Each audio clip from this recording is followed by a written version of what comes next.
Don't miss the awesome Naruto stories my sister creates. Her last channel was hacked, so to stay in the loop, please subscribe to her new channel. It would mean a lot to her, and you won't regret it. Hello to all lovers of lemon scenes. I invite you all to my boosty so you can watch your favorite Naruto What If stories in complete comfort. A subscription to Naruto Lemon, the first video with a full lemon, is already on my boosty channel. Dare!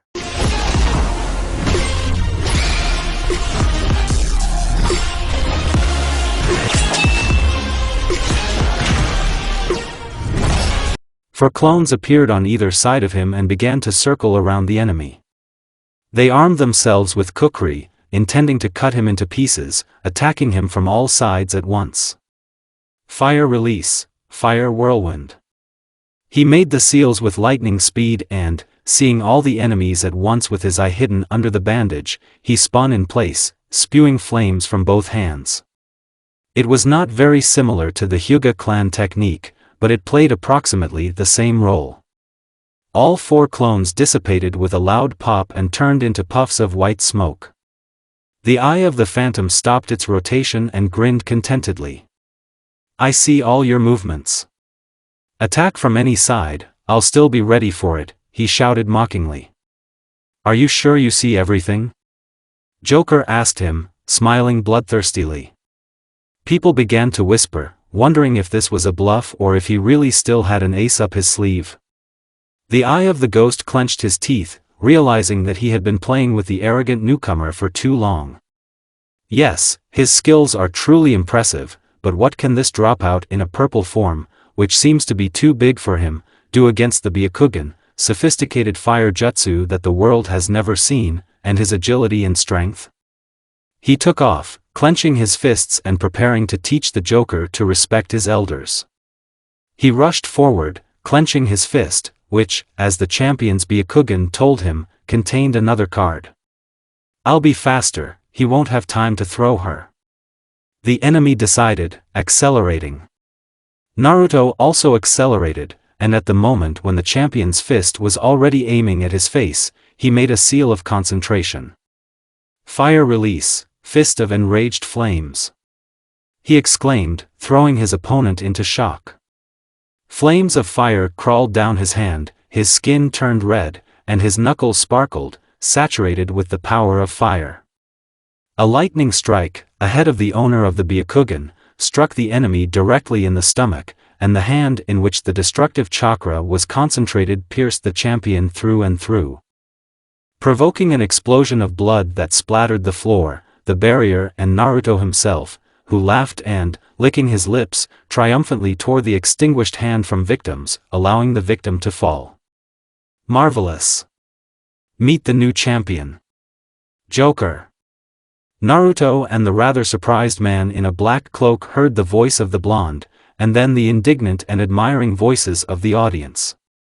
Naruto, remembering the feelings he experienced at that moment, smiled, and the next moment he and the shinobi interrogating him again found themselves in a destroyed hall with an empty Kyuubi cage.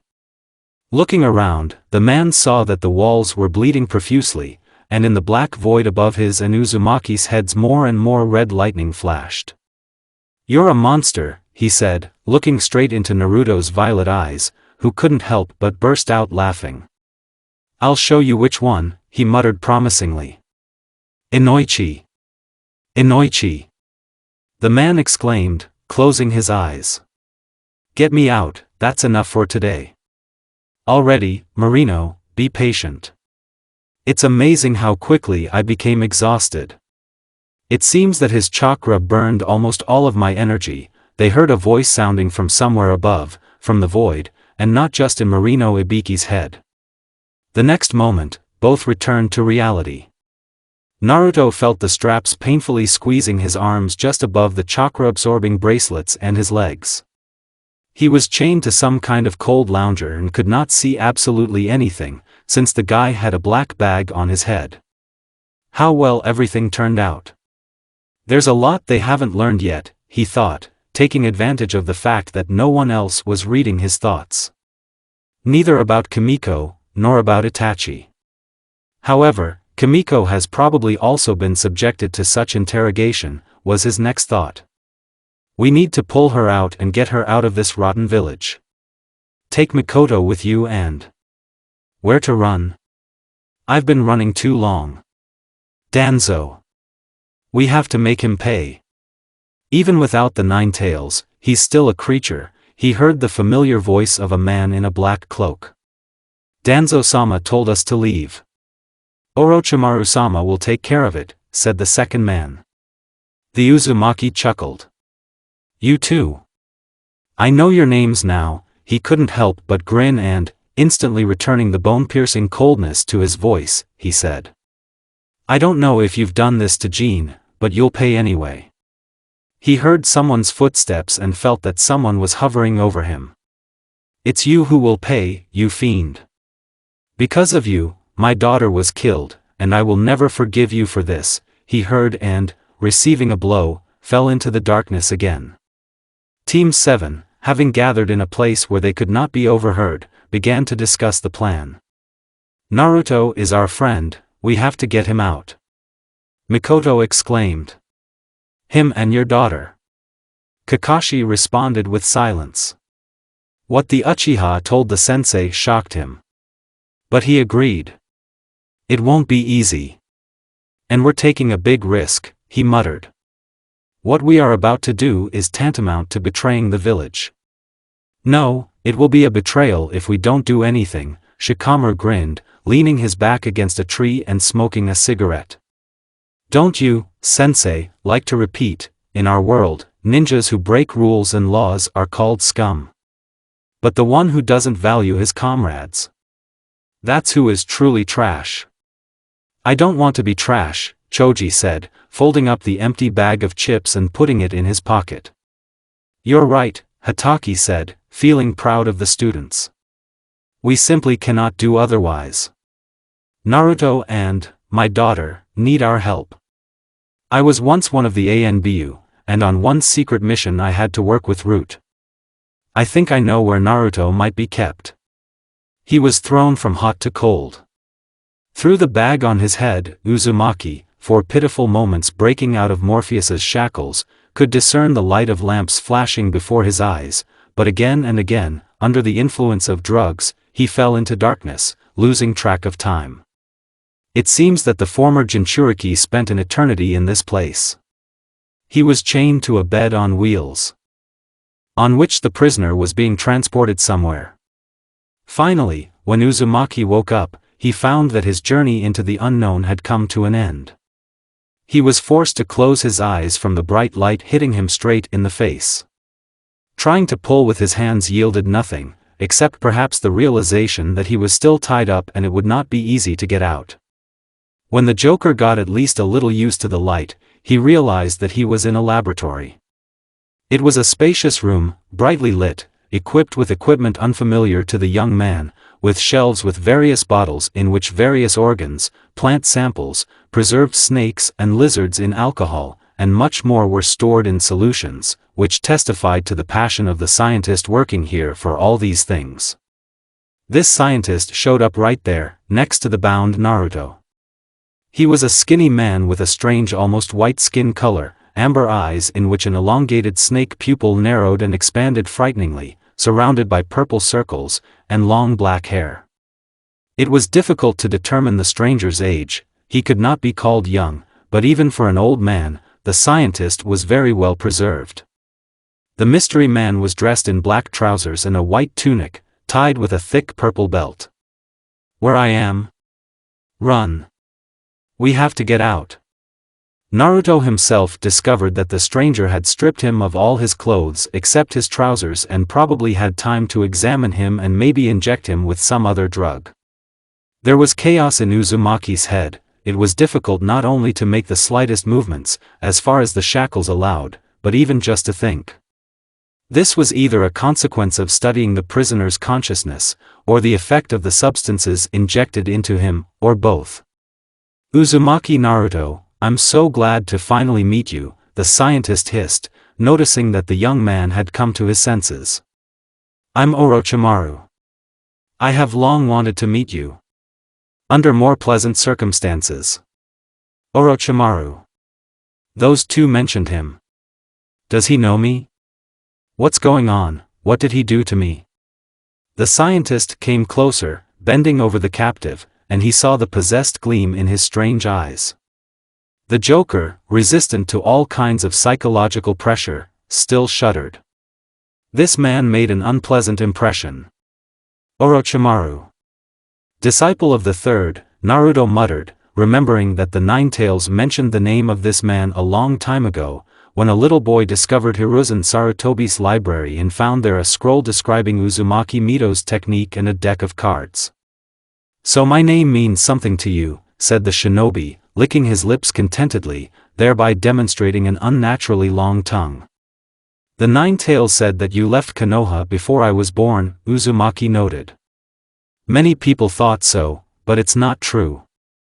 I've been here all this time, watching over the house from the shadows, thanks to the fifth Hokage, who gave me the honor of working on my experiments in secret from everyone, Orochimaru answered, stepping away. You really think I'm some kind of crazy villain? No, boy. After the collapse of the Great Trinity, I was the only one left here to preserve and protect Konoha. By my own methods, of course. You work for Danzo. You can't trust this. Naruto thought that Great Trinity was a name that meant nothing to him, but then he remembered Kimiko's story about her teacher, Jiraiya, who was one of the 3 students of Old Man Third, and realized what was what. You're not an angel yourself, Naruto. I've heard a lot about what's going on in the recesses of your mind, the scientist chuckled. You're used to achieving your goals by any means necessary, right? In this you and I are similar. I confess that for a long time, even when the fifth Hokage noticed you among the students of the academy, I dreamed of working with you together. I am a fan of your art. My art? Asked the Joker, not understanding what he meant. Mikoto Uchiha. She is the fruit of your jewelry work. Orochimaru laughed. A successful experiment in an area that I have been working on for decades. Not ideal, of course. But still. My experiments always ended in failure. And you were able to return life to this unfortunate woman, rejuvenate her and give her a chance to start over with a clean slate. The Uzumaki shuddered when the scientist mentioned the one that was so dear to him. But this time I couldn't catch the thread of the thoughts of the person who, it turns out, respects him so much. Seeing the confusion in his captive's face, Orochimaru looked straight into his violet eyes and said something that made Naruto's heart clench. Come on, haven't you ever had the idea that Mikoto Uchiha is the mother of Itachi and Sasuke, who was saved by your technique? Just don't say that I opened your eyes to the terrible truth. It's still so obvious. The Jinchuriki remained silent, realizing that now this thought would constantly torment his mind. Sasuke's mother. Mikoto. Is he telling the truth? Uzumaki clan. I've always been amazed by what you're capable of. A long time ago I became interested in studying the jutsu of Mito Uzumaki, but, unfortunately, I achieved little. And you, Naruto, have made a real breakthrough. That's why I'm so interested in you. Alas, your relationship with Danzo-sama did not work out, and I never had the chance to work with you, young genius, and I was never able to bring your ingenious technique to perfection. However, you pushed me to other discoveries, for which I am grateful. Uzumaki did not understand what this strange guy was talking about, but thought that he could take advantage of the scientist's loyalty. If you are so grateful, free me. And tell me where you're keeping my partner, he demanded coldly, regaining confidence in his voice. Alas, I cannot do this until I am convinced that you will not do anything stupid. I just wanted to talk to you before you are processed and you become an obedient puppet in the hands of Danzo-sama, Orochimaru disappointed him. It looks like things weren't that simple.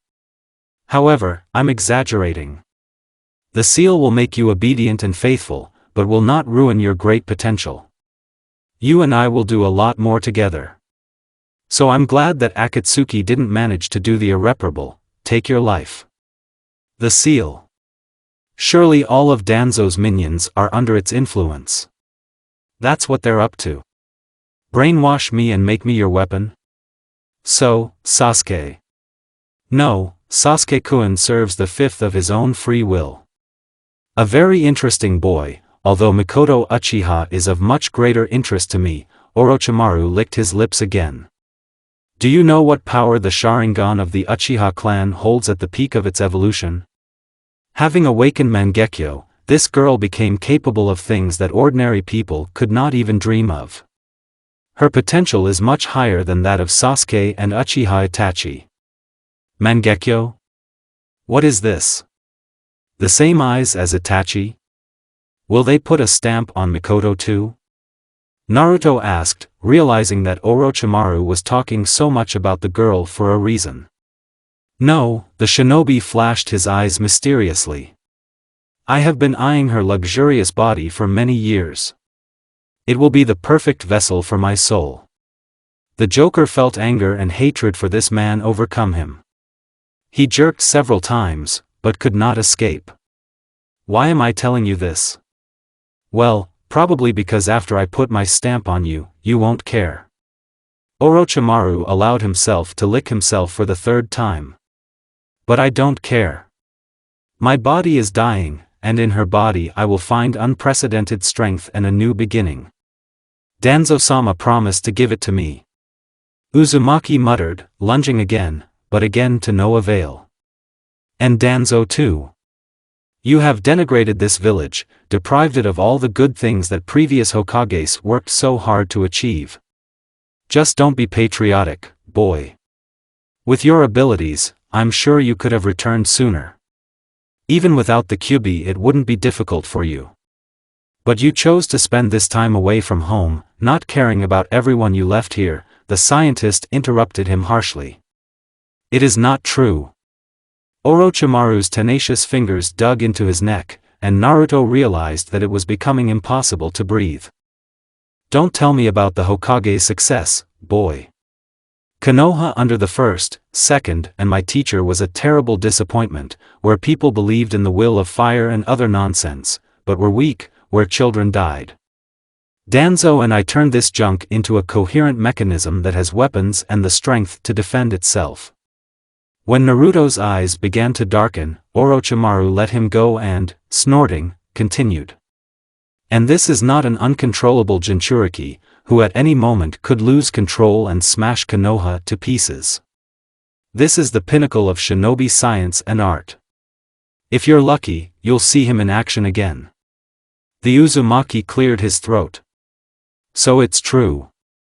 You and Danzo killed Old Man Third and seized power, he said. The scientist narrowed his eyes. For the good of this village, hissed the third student. He walked to a table 2 meters from the bed with the prisoner chained to it. Naruto, turning his head with difficulty, saw on the table bottles, some papers, 2 decks of his own cards, which, apparently, had also been carefully studied, and syringes with a black substance inside. Orochimaru took one of these syringes, removed the cap from a short thin needle, flicked the contents of the syringe through the glass several times with his finger, and then returned to the captive. It won't hurt, a minute will pass, and I'll let you go, he said and, without allowing Uzumaki to twitch, he thrust the needle into his shoulder, injecting a black substance into the flesh. Leaving the syringe sticking out in the young man's shoulder, the shinobi made several seals, and then touched the Uzumaki with his fingers. Green lights lit up at the tips. Forbidden technique, mind control seal. He hissed, causing the technique to work. The Uzumaki gritted his teeth, feeling the acrid black substance in his hand begin to move. He saw how a strange tattoo began to appear on the shoulder from which Orochimaru had taken the syringe, completely different from the seal that had once been on his stomach and held back the 9 tails. Done, the scientist grinned, looking at the patient. Well, don't you feel angry anymore? Naruto blinked a couple of times and sighed. No, he muttered, there were notes of surprise in his voice. Wonderful, the scientist grinned, expecting such an effect. In this case. It took Orochimaru several movements to free the captive, who rose to his feet with some difficulty, feeling the chakra renew the flow through the circulation system, and he gradually returned to normal. "Thank you," he said and smiled, bowing. The next moment, the former Jinchuriki's eyes flashed purple. "It's too pretentious. What I've never been able to do is pretend to be an obedient boy." The next moment, the seal on Uzumaki's shoulder also glowed purple.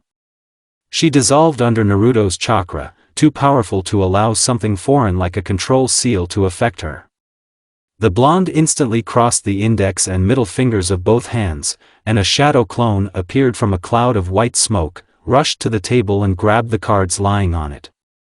All this happened in the blink of an eye, and Orochimaru, who did not understand why the seal did not work, came to his senses only when the clone threw several cards at him, and the real Joker made a seal of concentration.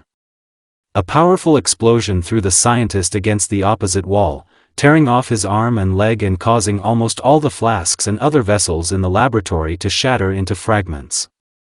Under the ringing and roar, Uzumaki, with a satisfied grin on his face, caught the cards thrown to him by the clone and allowed him to scatter, watching the crippled scientist writhe on the floor, barely alive. "I'll finish this creature. He won't get Mikoto. The chakra that now flows in my body is different from the chakra of an ordinary person. It mixed the Kyuubi's chakra, mine and my parents', which gave a deadly mixture that can neutralize dirty tricks like this seal," he told the scientist, opening the cards with a fan, running his eyes over them. The former Jinchuriki's fingers fished out the card, and he quickly put the remaining cards in his pocket. With his freed hand, the young man made a seal of concentration, after which he said, "Lightning release, fierce flash." Orochimaru, who was trying with all his might to say something, shuddered and froze as he was pierced by lightning that shot from the Joker's unclenched palm. "Lucky. The surprise effect was on my side.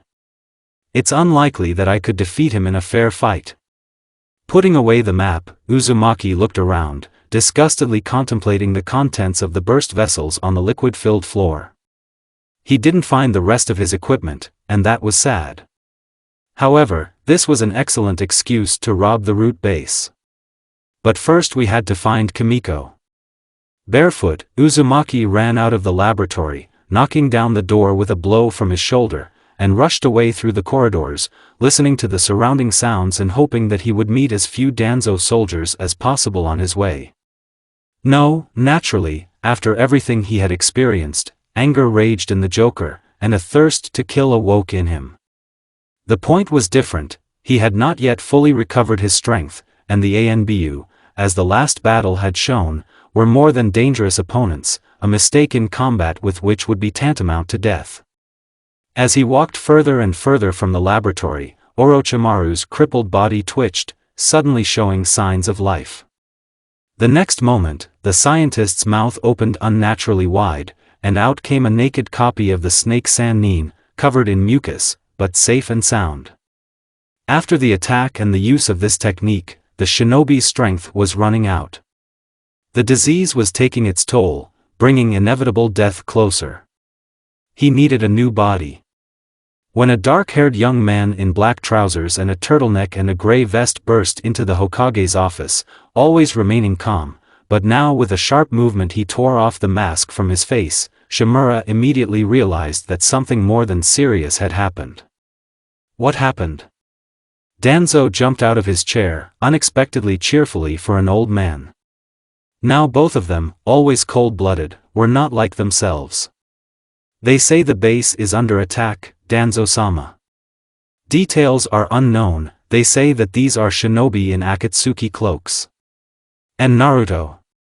He's freed," Sasuke said quickly. "I'm going there on your orders, sir." "I'm going too, but first we need to get ready." The old man's hand squeezed the handle of the cane. "Take the Hawk Squad and come down immediately. Destroy the invaders, capture the prisoners. Failure is unacceptable." "That's right, Hokage-sama," the Uchiha nodded and hastily left the office. Danzo sighed, gathering his strength.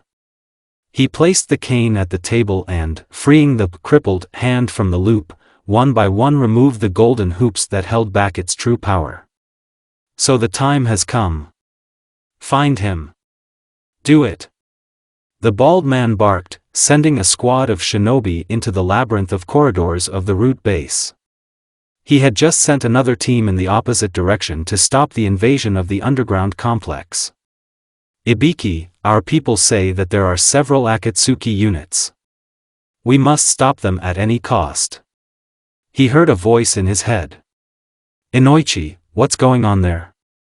He mentally answered his partner, and with the back of his hand he wiped his forehead, on which beads of sweat appeared.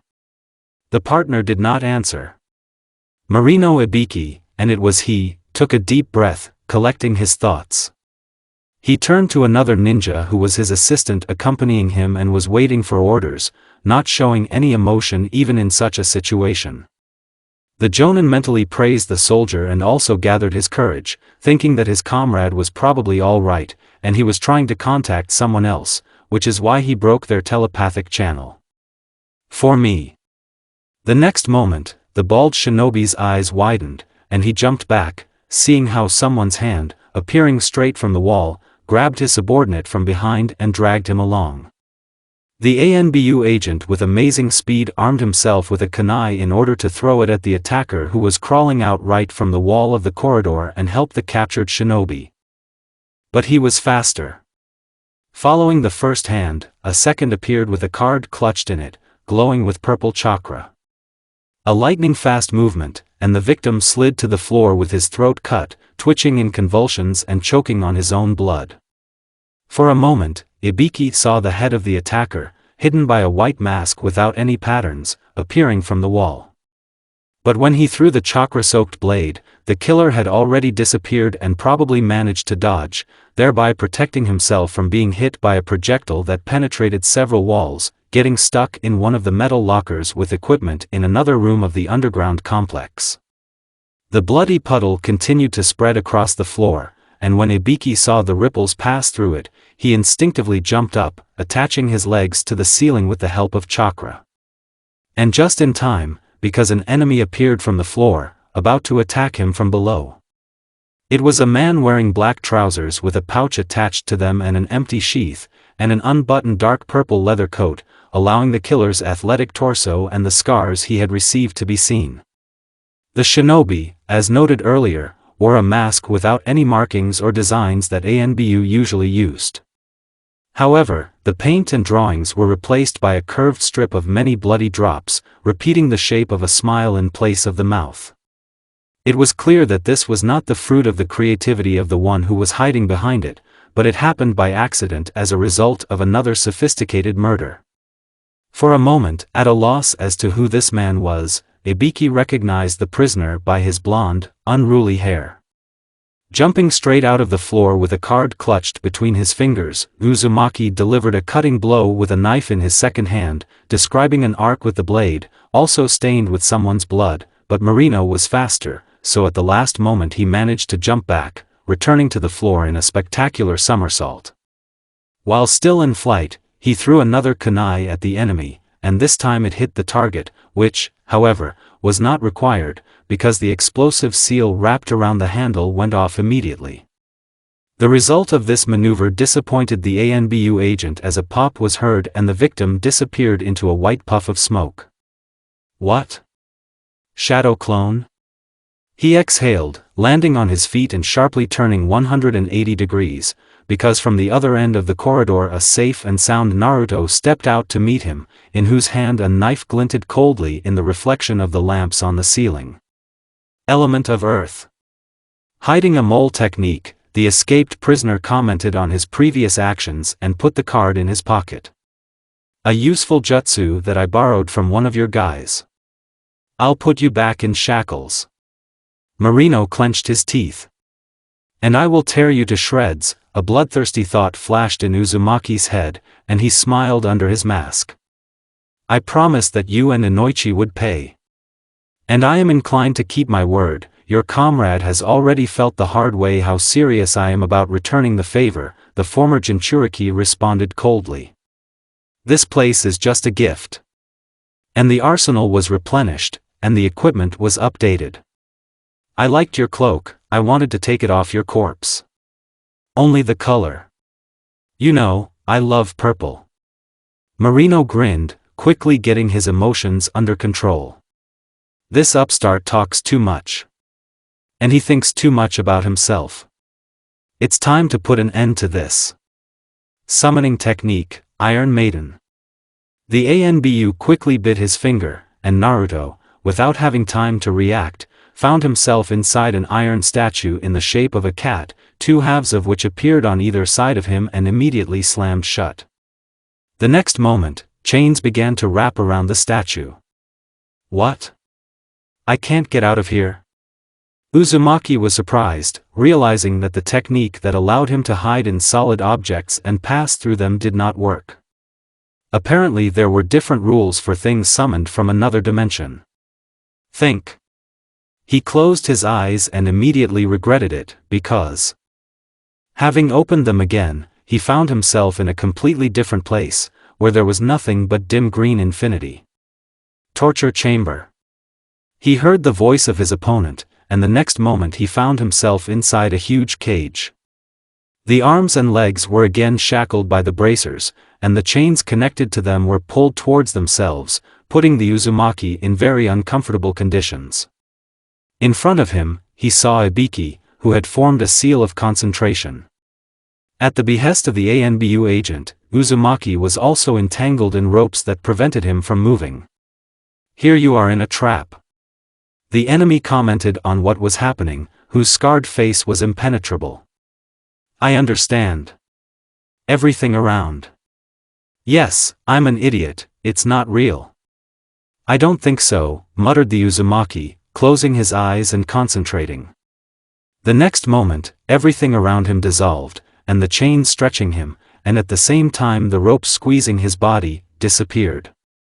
Fire release, fist of enraged flames. A roar was heard, and the former Jinchuriki freed himself from the iron statue, exploding it with a powerful blow from the inside. Before it, entangled in chains that had broken from the force of the techniques, went under the floor. Once again finding himself in the corridor of the underground complex and stepping forward, Uzumaki put the card he had just used in his cloak pocket and told his enemy.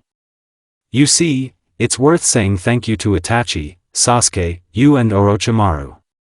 Each time I was forced into genjutsu, my special chakra tried to free me from the illusion. You've exposed me to genjutsu so many times that I've become immune to it. This is impossible. Why are you being thrown out of my consciousness faster and faster each time? The former Jinchuriki grinned, and a new card fell out of his sleeve into his palm, after which the young man pointed it at Marino. You underestimated me.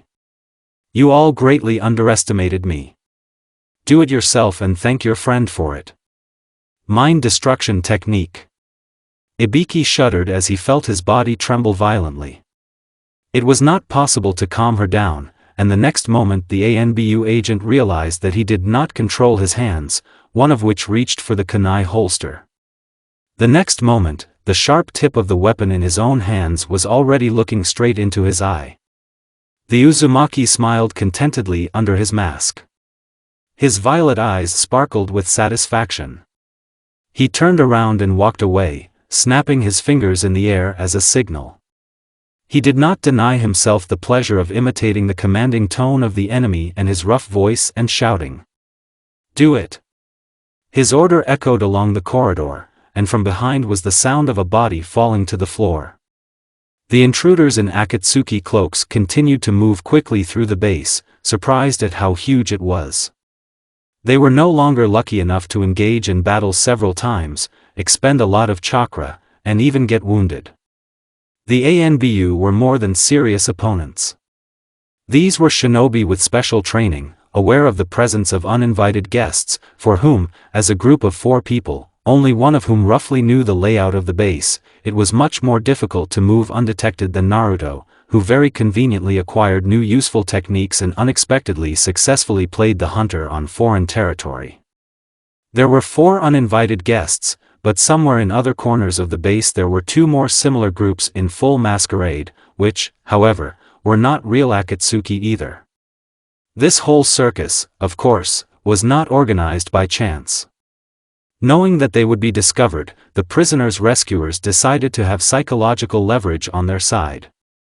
The sudden appearance of Akatsuki, which no one expected, could play into the hands of our heroes, since the power of the organization was known firsthand, and even staunch ANBU could not help but feel the difference between the Akatsuki invasion and the sabotage of infidel compatriots, which, with proper organization, would not be difficult to suppress. Therefore, the plan was winning, and its strength was in surprise. One could only hope that the identities of the fake Akatsuki would not be revealed prematurely.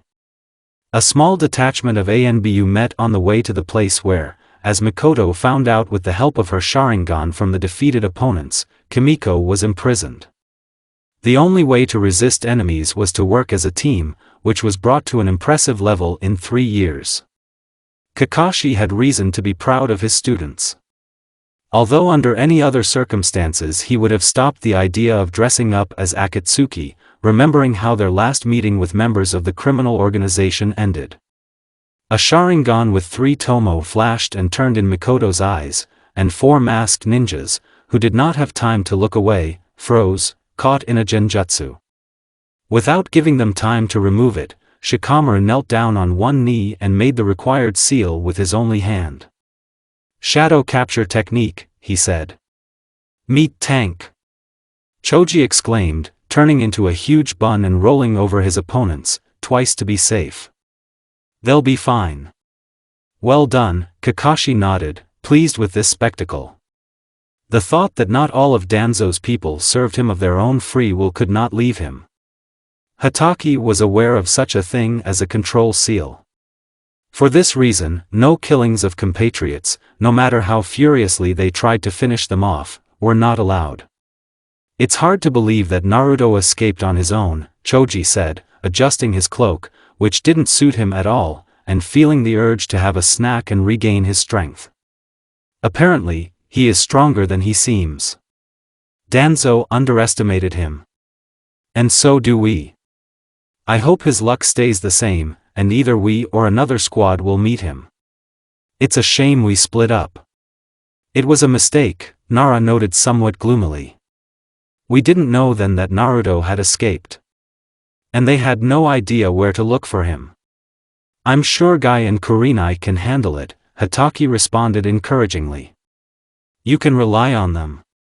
They are also not indifferent to what is happening. And they agreed to help us for a reason. Remember, trust your comrade." "This is our everything," Mikoto interrupted him sharply, finishing the phrase in her own way. Now she wanted to concentrate on something else. "If you're done, sensei, let's move on."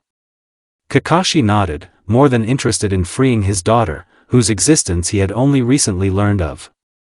Hatake was filled with conflicting emotions, but thanks to the mask it was difficult to notice. It was the copy ninja's eyes. He also had to activate his Sharingan, since fighting ANBU was no joke, that gave him away. The shinobi pushed the door and, together with a team of students, proceeded further along the corridor, turning according to the instructions of the Uchiha, who, thanks to the knowledge gleaned from her opponents, navigated the underground complex better than him. How long did it take to build all this? Shikamaru wondered, looking thoughtfully at the walls and ceiling. "The route was founded when Danzo and the third were young," answered Kakashi. "I think the base has also existed near Konoha for quite a long time. Orochimaru once conducted his experiments here. But then the third threw him out. Another thing I'm wondering is, what will happen if these ceilings collapse?" Choji added his word. "And quite rightly so. We will be buried alive here, and Konoha will fall underground," Hatake voiced his forecast. "I would prefer not to think about this, especially since it is unlikely." "Almost there," thought Mikoto, stopping to check the dark hall they had to pass with her Sharingan. "Anyone could be hiding in the darkness of the dungeon. And it is unlikely that they will be able to free the captive so easily.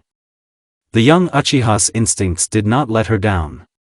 She stopped, and when the lamps lit up following the shinobi moving through the underground complex turned on, Team Kakashi saw an entire squad of ANBU led by a pale, skinny youth in the form of Root.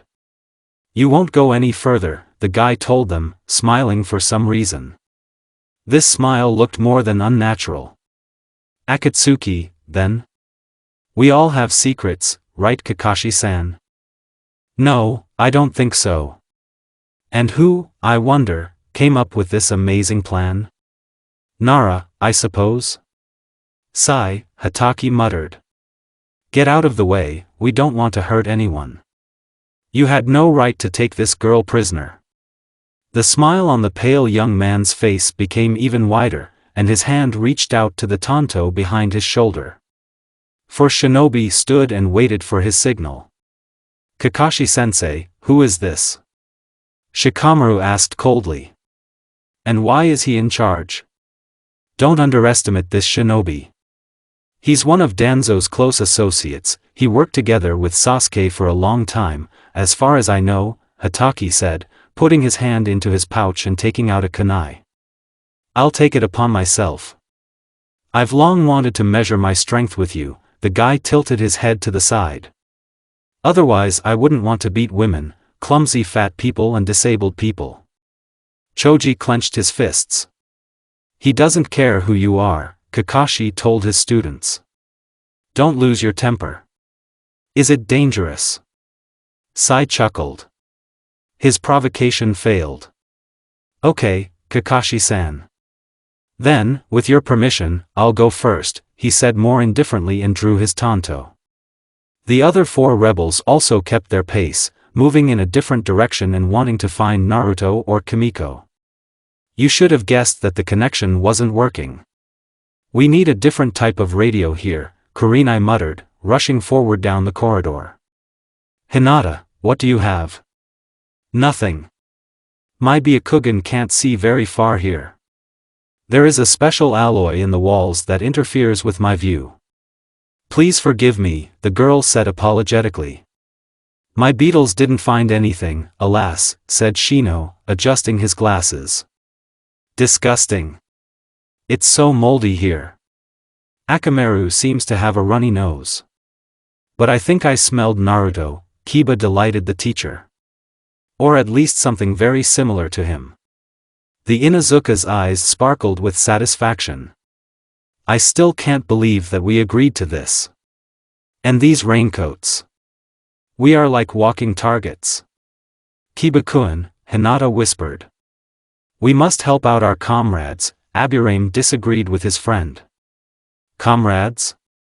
Yes, I haven't seen Naruto for 3 years. And I wouldn't say that I was on friendly terms with him. And I don't even know the girl, who she is and why she came," he bristled. "Am I right, Akamaru?" The dog rushing nearby barked, confirming the correctness of the owner's words. "Nevertheless, we must save them," Kurenai responded. "Maybe not for their own sake, but for the benefit of a great goal. To annoy Danzo, that nasty old man." "Yes, like 2 fingers," Inuzuka grinned, but suddenly became serious. "Everyone stop. This smell. Chidori Nagashi." A familiar voice rang out, and all 5 of them, including the dog, of course, were struck by electric charges that flashed in the air. Sasuke, like a shadow appearing right in front of his former academy comrades, extinguished the technique, looking contentedly at the victims of the technique, who were still electrocuted on the floor. "Sasuke, you nit," Kiba muttered, looking at his dog and realizing that he was not moving. The Inuzuka tried to get up, but he couldn't do it. Kurenai, the first to recover from the technique, struggled to her feet. Her eyes met Sasuke's, black as night. Before the woman had time to try to catch the young man in genjutsu, Danzo's henchman activated his Sharingan and quickly moved towards her. The next moment, a tanto blade flashed in the light of the lamps and disappeared, choosing its victim. "Treason," he muttered, looking the woman chained to the wall with a blade straight in the eyes. "Punishable by death." After these words, the shinobi turned the blade in his hand, causing the victim to cough up blood. But she found the strength to raise her head and look the Uchiha straight in the eyes again. "You have become like a brother, Sasuke. Or maybe even who?" The Uchiha clenched his teeth, and lightning bolts passed through the blade in the woman's stomach, finishing her off in the very next moment. "No!" Shino whispered. He tried to attack Sasuke with the bugs in his own body, but they were still paralyzed by the discharge of the lightning technique. Then Aburame reached for the kunai holster, but the thick, quickly hardening vines that entangled Aburame at that very moment did not allow him to do his plan. "Sensei!" screamed Hinata, who was the next to be tied up. Kiba shouted, but the vine that grew around the dog walker's head shut his mouth. A man with a strange head protector stepped out of the wall. "Good job, Yamato," the Uchiha grinned, sheathing the tanto. "Let's save their lives. For now. Sasuke-kun, let us go now." Hyuga exclaimed, tears already rolling down her cheeks. She couldn't help but look at where the lifeless body of the teacher lay, whom Sasuke had brutally punished. "I'll kill you. You will pay, motherfucker, you will pay." Kiba, enraged by what had happened and realizing that Akamaru had not come to his senses, managed to free himself a little, but Yamato, who did not allow his squad comrade to be torn to pieces, forced the wooden shackles to tighten more tightly and harden. Sasuke nodded gratefully and, sighing, looked around at the three traitors. "I'm really sorry that everything turned out this way. But you three went against Mr. Danzo, against the village. You put on these raincoats and... in general, the trial will not be in your favor. But I don't intend to waste any more time on you." His hand dived into his pouch.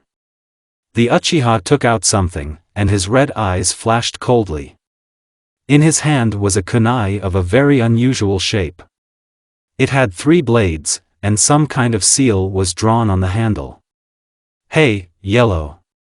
Take care of them," Sasuke said coldly, and the seals on the kunai glowed yellow. Hatake looked around, assessing how much this section of the dungeon would hinder or contribute to the battle against the squad of the pale-skinned youth. The corridor along which they ran smoothly flowed into a round hall with a domed ceiling. Along the perimeter of the room there were mirrors that shone with the mysterious glow of chakra, apparently prepared in advance for an ambush. Their purpose was still unclear, but surely Sai or one of his 4 partners used a technique associated with them. Team Kakashi was outnumbered. There were 5 enemies, and there were 4 of them. The copy ninja could have mentally evened the odds, given his experience and the young age of the enemy squad leader, but he didn't. He was wiser and knew not to underestimate an enemy based on his appearance. He had heard a lot about Sai, Danzo's young henchman, who, like Sasuke, was in a special regard with the Hokage. Having drawn his tanto, the young man in the form of the root pointed it at his enemies, barely moving the blade. Immediately the shinobi lined up behind him and on his sides took off. 3 masked ninjas immediately rushed forward, while the 4th stayed next to Sai and spread his arms to the sides, causing a cloud of insects to fly out of the sleeves of his brown cloak. Apparently, the shinobi belonged to the Aburame clan. It has not yet been possible to determine the family affiliation of the other 3 soldiers. Kakashi made seals with lightning speed and slammed his palm on the ground, causing a barrier in the path of the attackers that grew almost to the ceiling. This could buy time to give the students time to prepare for the attack and delay the invasion of beetles, which would obviously distract the team during the battle. Earth element, great stone wall. Hatake straightened his mask and looked back at Shikamaru, who, watching the stone barrier rise to the ceiling, was thinking about a plan. When some seemingly worthwhile idea matured in his head, and young Nara was preparing to voice it, kunai suddenly flying out of the mirrors made him distracted. Choji and Mikoto also turned sharply towards the mirrors glittering in the light of the lamps, from which bladed weapons flew, and then 3 masked shinobi appeared. Painted animals was heard from behind the wall, and the next moment something powerful made a hole in it, through which beetles poured in a wave. Team Kakashi unexpectedly found themselves surrounded by enemies. A girl, whose face was hidden by a cat mask, armed with a katana, flew at Shikamaru, and he barely managed to grab a kunai and parry the blow with his only hand. Choji used the partial weight gain technique, and his fists grew decently, with which he met a large enemy who went hand to hand. Mikoto, grabbing a kunai, quickly fought off 3 shuriken thrown at her, which were thrown at her immediately after his appearance by a skinny enemy in a mask with black frightening patterns. And Kakashi, having figured out how to repel the beetles and the inky saber-toothed tiger climbing through the hole in the wall, released water jets towards them that appeared from the air and cost him a lot of chakra. Water release, great waterfall technique. The girl attacking Shikamaru launched several more blows, 2 of which Nara had to dodge, and the third was again parried with a short blade. She retreated just as quickly and suddenly, jumping back into the mirror. Shikamaru launched a kunai at her, but she managed to escape before the projectile reached its target. One of the mirrors shattered when the weapon slammed into the glass, but the kunoichi suddenly appeared from the side, flying out of the other mirror with her weapon raised. Luckily, Shikamaru managed to notice her out of the corner of his eye and quickly made seals with one hand. Shadow trap technique.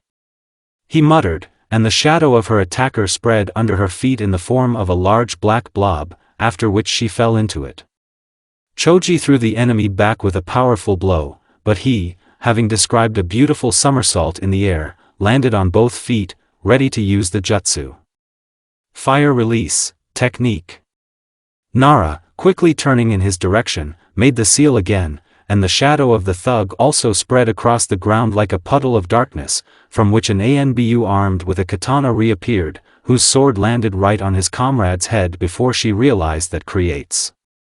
Choji nodded gratefully and rushed to the aid of Mikoto, who was fighting a physically weak but surprisingly dexterous enemy who tried to reach her with 2 kunai, but was intercepted by an Anbu from the Aburame clan, who jumped out of the mirror after realizing that he could not get through Kakashi. Meat tank. When Akimichi turned into a large ball, a wall of insects grew in his way, managing to sting the young man and thereby force him to interrupt the technique. The clang of weapons and a shower of sparks marked the collision of Mikoto with her opponent, who, spinning like a tornado, tried to hit her with sharp blades. The girl pulled back, throwing her weapon over the dodger's shoulder and launching a shuriken over the other. Her fingers quickly formed seals that resulted in a powerful technique. Lightning release, chain reaction. She exclaimed, and the kunai and shuriken were connected by a bright electrical thread, the blow of which landed right on the enemy's mask as the projectiles flew past his head. With a powerful blow, he was sent flying in the opposite direction and eventually slammed into a mirror, in which the ninja disappeared, flying out of the other and knocking down a girl with a katana, who turned threateningly towards Shikamaru, dissatisfied with how the one-armed ninja had fooled her. Kakashi, meanwhile, dived into a hole in the wall and stood opposite Sai, who managed to summon 2 ink giants armed with axes. He had to jump first to one side, then to the other, avoiding the powerful blows of the deadly weapons, which cracked the floor. Raikiri. The copy ninja exclaimed, clutching a sparkling lightning bolt in his hand, and fearlessly rushed forward, stomping on the water-filled floor. With the first blow he scattered the nearest giant, and again had to flee from the second, as he raised his axe again and was ready to attack. Sai, who managed to quickly pull out a scroll, scribble something in it with a brush and find himself astride a bird, dived at Kakashi when he, stained with ink left after killing the first giant, was completely absorbed in saving his own skin from the drawn warrior. The bird crashed into the jonin and sent him flying upward with a blow from its beak. Flying up to the ceiling and realizing that the lightning on his hand was going out, Hatake managed to grab a kunai and throw it at the giant, hitting him squarely in the head and dispelling the technique. But only his Sharingan saved him from Sai's new attack, thanks to which Kakashi caught Sai's tanto with his palms, preventing him from inflicting a serious wound, and kicked the guy off the cartoon bird. Sai, unlike Kakashi, who managed to perform so many maneuvers, landed on his feet and, mentally ordering the bird that had lost its owner to attack the jonin, began to make seals. When Hatake, having fallen to the floor, looked up, he saw how he was covered by a wave of ink, into which the winged design had turned. The next moment, this ink took on a new form, and Kakashi was twisted by snakes, not allowing him to move. They began to squeeze the victim, causing the copy ninja to lose the ability to breathe. But Sai was forced to be disappointed, because the next moment the snakes wrapped themselves around a log that appeared from a white cloud of smoke. Hatake himself rose out of the water behind the guy, and the next moment a kunai stuck into his shoulder. Alas, Kakashi's opponent was not so simple either. Sai turned to ink, completely staining his opponent's clothes. "Clone," Hatake muttered, looking around. Oddly enough, the original was in no hurry to appear. Looks like the real Sai wasn't here. The copy ninja didn't know if the ink clones passed on information to the original after they died, but he prepared for the worst. Meanwhile, on the other side of the wall, the battle continued, as a result of which one ANBU had already been killed, despite the fact that Kakashi's squad had previously left all opponents alive. Shadow Tentacle Technique. Shikamaru said, binding the two enemies with tentacles that emerged from their own shadows. He winced, feeling that his strength was running out and realizing that he could not help Choji in any way. However, this was not required, since Mikoto was already running to the rescue of her comrade. Jumping high into the air, the girl combined the seals and, upon landing, hit the floor with her fist. Lightning Release, Electric Waltz. The Akimichi, who fell to the floor and discovered that his hands were swollen, and not at all from the technique, but from insect bites, winced as many lightning bursts from the floor, throwing the Aburame approaching him with a kunai in his hand into the air and hitting him hard against the ceiling. When he collapsed to the floor and no longer moved, it became clear that the enemy was no longer able to continue the fight. "Thank you," Akimichi managed as the Uchiha helped him stand up. She smiled, but quickly returned her serious expression to her face. "Mikoto, I need your help," Shikamaru turned to her, who with the last of his strength held back two ANBU who were trying to break free and rush at Nara. The Uchiha put both of them into Genjutsu with the help of the Sharingan, and the one-armed Nara could finally breathe a sigh of relief. After the Kunoichi with the katana was neutralized, the mirrors went out, ceasing to be connected to each other by portals. "Everything is fine?"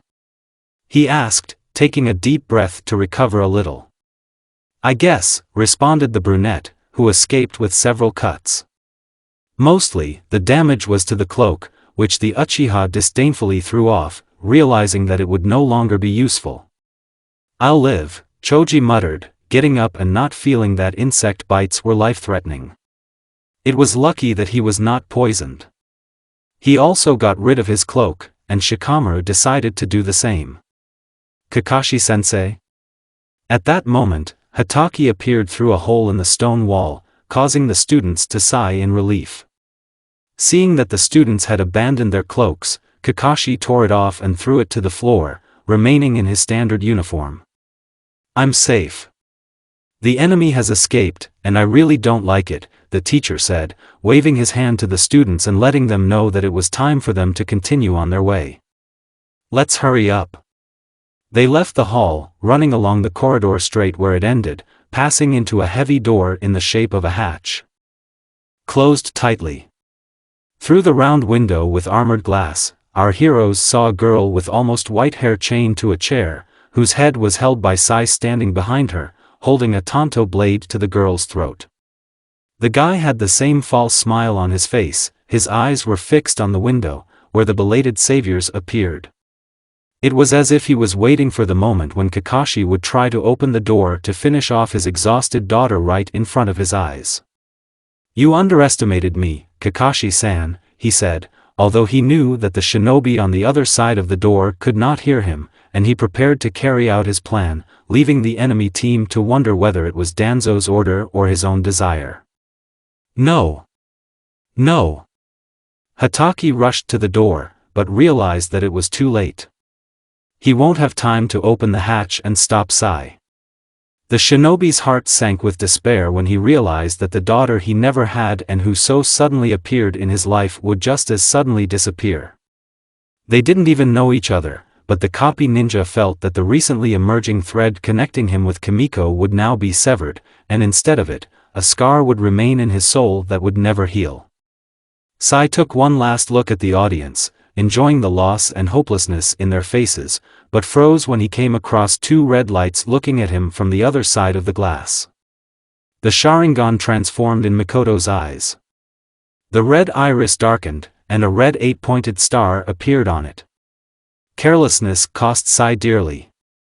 The ominous glow emitted by those eyes plunged him into illusion. The young man, accustomed to the dark dungeons of the root base, found himself on the edge of a cliff, under which the sea roared.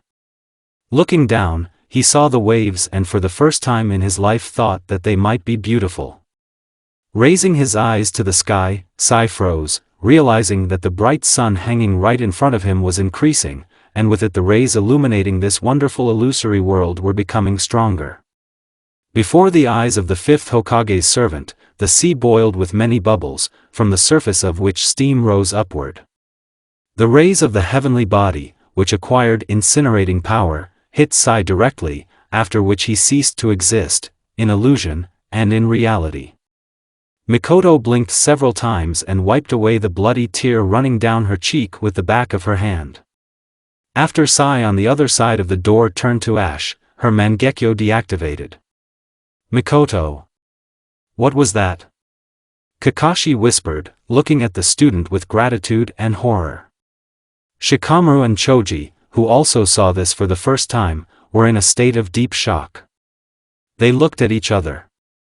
This is the true power of my eyes, sensei. I turn illusions into reality, answered the Uchiha. The Uchiha felt everything inside her turn upside down.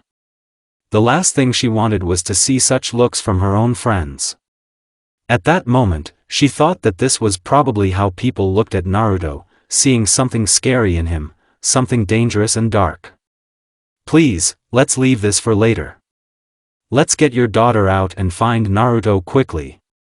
The young man leaned his hand against the wall, breathing heavily. Although thanks to the cards he spent several times less chakra than other shinobi, his strength was not endless. After the Kyubi was removed, Uzumaki's chakra reserves were significantly reduced. And in all the time since then, he has never fought so many battles in a row. A bleeding wound was visible on the Uzumaki's bare chest under his cloak. Apparently, the blade used to inflict it was poisoned, and now a wave of weakness washed over the Joker. Pulling out a card that could change the situation for the better, the guy made a concentration seal with his free hand. The card glowed a dull purple, after which a bubble of water appeared from it, which covered the damaged area, bringing warmth and relief. The liquid began to glow, sucking out the poison and slowly healing the wound. Water element, light of purification. It's good that at one time I took the trouble to collect so many useful techniques. Without them, I probably wouldn't have lasted so long, thought the fair-haired young man, wincing when the water not only warmed up, but began to burn the skin at the final stage of healing the wound. This medical jutsu was more effective than the mystical hand technique common among the Ironin, but the sensations from it were by no means only pleasant. When the self-healing process was completed, the former Jinchuriki removed the card and, taking a deep breath, felt a surge of strength. He again brought the mask to his face and secured it on it, after which he was about to hide in the wall, because, as it turned out, this was the safest way to move around the base, but suddenly he heard the sounds of battle coming from ahead, the clang of weapons, blows and explosions, as well as shouts with the names of the techniques. Naruto already knew about the invasion of the base, but for the first time the thought came to him that the Akatsuki had come for him. Was it Itachi? Or maybe there were other members of the organization, about whose fate the Uzumaki knew nothing. Konoha Vortex. He heard what seemed to be a familiar voice, and rushed forward, preparing his cards for battle. Heavenly Rotation. Someone exclaimed, and Naruto barely had time to dodge an ANBU flying at him, thrown back by the technique. About to finish off Akatsuki first, and then all those who were not lucky enough to encounter them in battle, Naruto stopped, realizing who was in front of him. It was Might Guy's team in full force, dressed in the cloaks of the organization that had once captivated him. It seems that everything has fallen into place. Bull-haired Guy and his young version of Rock Lee pushed the enemy back to the wall. Niji, having activated his Byakugan, struck frantically with his fingers at his enemy's pressure points, and Tenten, armed with a fighting pole, defended herself, retreating before the onslaught of a masked kunoichi, armed with two sais glowing with fire. Naruto decided to take advantage of his sudden appearance and, having decided who needed his help most, threw forward the cards that had been sharpened in flight and glowed with purple chakra, after which he rushed at the kunoichi they had struck with a knife in his hands, hitting her 3 times to be sure to kill her. One strike. Another blow. Die, choke on your blood. Tenten, who was not expecting help, flinched and pointed her pole at him, not understanding who this man in a purple leather cloak and mask was, unleashing all his anger on an unexpected victim. The Uzumaki realized that cutting the victim in front of Guy's team was probably not quite the right move, and quickly took off his bloody mask, smiling. "Calm down, it's me," he said quickly, raising his hands. "Naruto. You really are." Hyuga chose to verify the truth of Joker's words by scanning him with his Byakugan and wondering what kind of chakra powers the young man's body. "How lucky we found you!" exclaimed Lee, who, as always, was overwhelmed by the power of youth. "Actually, it was I who found you," Uzumaki corrected him, although it was not so significant. Having knocked out the last enemy, Guy turned to him, wincing in disgust at the sight of the bloody knife in the young man's hands. "Don't overdo it next time, Naruto." "We don't kill our own," Might muttered, his thick eyebrows furrowed. "They're not trying to kill us," Uzumaki noted, realizing that, like him, Guy's team had to fight more than once on the way here. Guy left this remark unanswered and, sighing, smiled tightly. "Great, glad you're okay. Then we need to find the others and get out as quickly as possible. I hope they have already found and pulled out your friend," he said, signaling to follow him. "My friend? Oh, he's talking about Kimiko. If only everything was okay with her." This rarely happened to him, but Naruto felt guilty. It was he who brought the girl to the village. It was because of him that she was also a prisoner. Maybe if she had stayed in Amma, she would have been better off. The students nodded and cheerfully ran after the teacher. Naruto had no choice but to follow them, thinking about why all 4 were dressed like that. The rest. So Mikoto really was determined to save me and Kimiko. Most likely, the Akatsuki cloaks are a distraction, a method of putting pressure on the psyche of Danzo and his minions. Original. This must be Shikamaru's plan. It was probably Kakashi-sensei who gathered all the right people to get me out. So, despite everything, I'm still dear to them, flashed through the head of the young man, who had caught up with those with whom he had never been particularly close, but who dared to betray the Hokage in order to free him from captivity. Finally, 2 squads of shinobi met in a spacious room, which served as a kind of crossroads in the labyrinth of the dungeon and, at the same time, an exit to the surface. The corridor, going straight up at the center of the intersection of routes, was brightly lit by the lamps surrounding it. All that was left was to get up. "Kakashi!" Guy exclaimed, running closer. "I knew that the power of youth would protect you from harm." Hatake, with his daughter on his back, nodded in greeting, and, seeing Naruto's students among those accompanying his comrade, safe and sound, he sighed with relief. Naruto smiled and, for the first time in such a long time, succumbing to emotions, he wanted to rush to his friends and mentor. But then he saw Mikoto, rather pale and, apparently, very exhausted, and instead of greetings a question followed. "Are you okay?" She nodded slowly, raising her tired eyes, in which, however, one could read undisguised joy that Uzumaki was alive. She used up too much chakra, Choji said as the girl moved from his shoulder to the shoulder of the blonde boy. How are you? Shikamaru asked, catching his comrade's gaze. Seeing his friend's scars and his missing arm, Uzumaki felt guilty again. I will live. We should get out of here, he responded, looking at Kakashi and receiving an approving nod in response. Yes, let's quickly leave this terrible place, Tenten agreed. We need to wait for Kurenai's command, Guy muttered, looking around and hoping that Yuhi and his students were about to appear in front of them. However, our heroes did not wait for those whom they so wanted to see. In the darkness of one of the corridors stretching into the distance, quite recognizable silhouettes appeared, and then the two themselves appeared, informing everyone that they would not have to wait for Kurenai. That's not necessary, Guy-sensei, said a brunette in black pants and a turtleneck and a gray vest, with the handle of a tanto peeking over his shoulder. I saved her from this meeting. Sasuke, Kakashi whispered and turned his gaze to the companion of his former student, a shinobi with a strangely shaped protector, whom the copy ninja recognized as Yamato. The sound of the cane caught the Konoha nin's attention and made them turn around. On the other side, Danzo himself emerged from the darkness, accompanied by a retinue of root fighters. The games are over, the fifth Hokage muttered. Along with quiet rustlings, new minions of the root began to appear on the walls going up, and our heroes realized how small their chances of victory were. I'll look after her, Mikoto said, freeing herself from Naruto's shoulder as Kakashi lowered Kimiko to the floor. I will be of little use in battle now. Okay, Hatake responded, removing the mask from his second eye, in which a red light was burning. We'll cover you, Choji squeezed out encouragingly, exchanging glances with Shikamaru and the teacher. It seems that he was not the only one who was skeptical about their chances of surviving and defeating the enemies. Byakugan, Niji said, activating his dojutsu and getting into a fighting stance.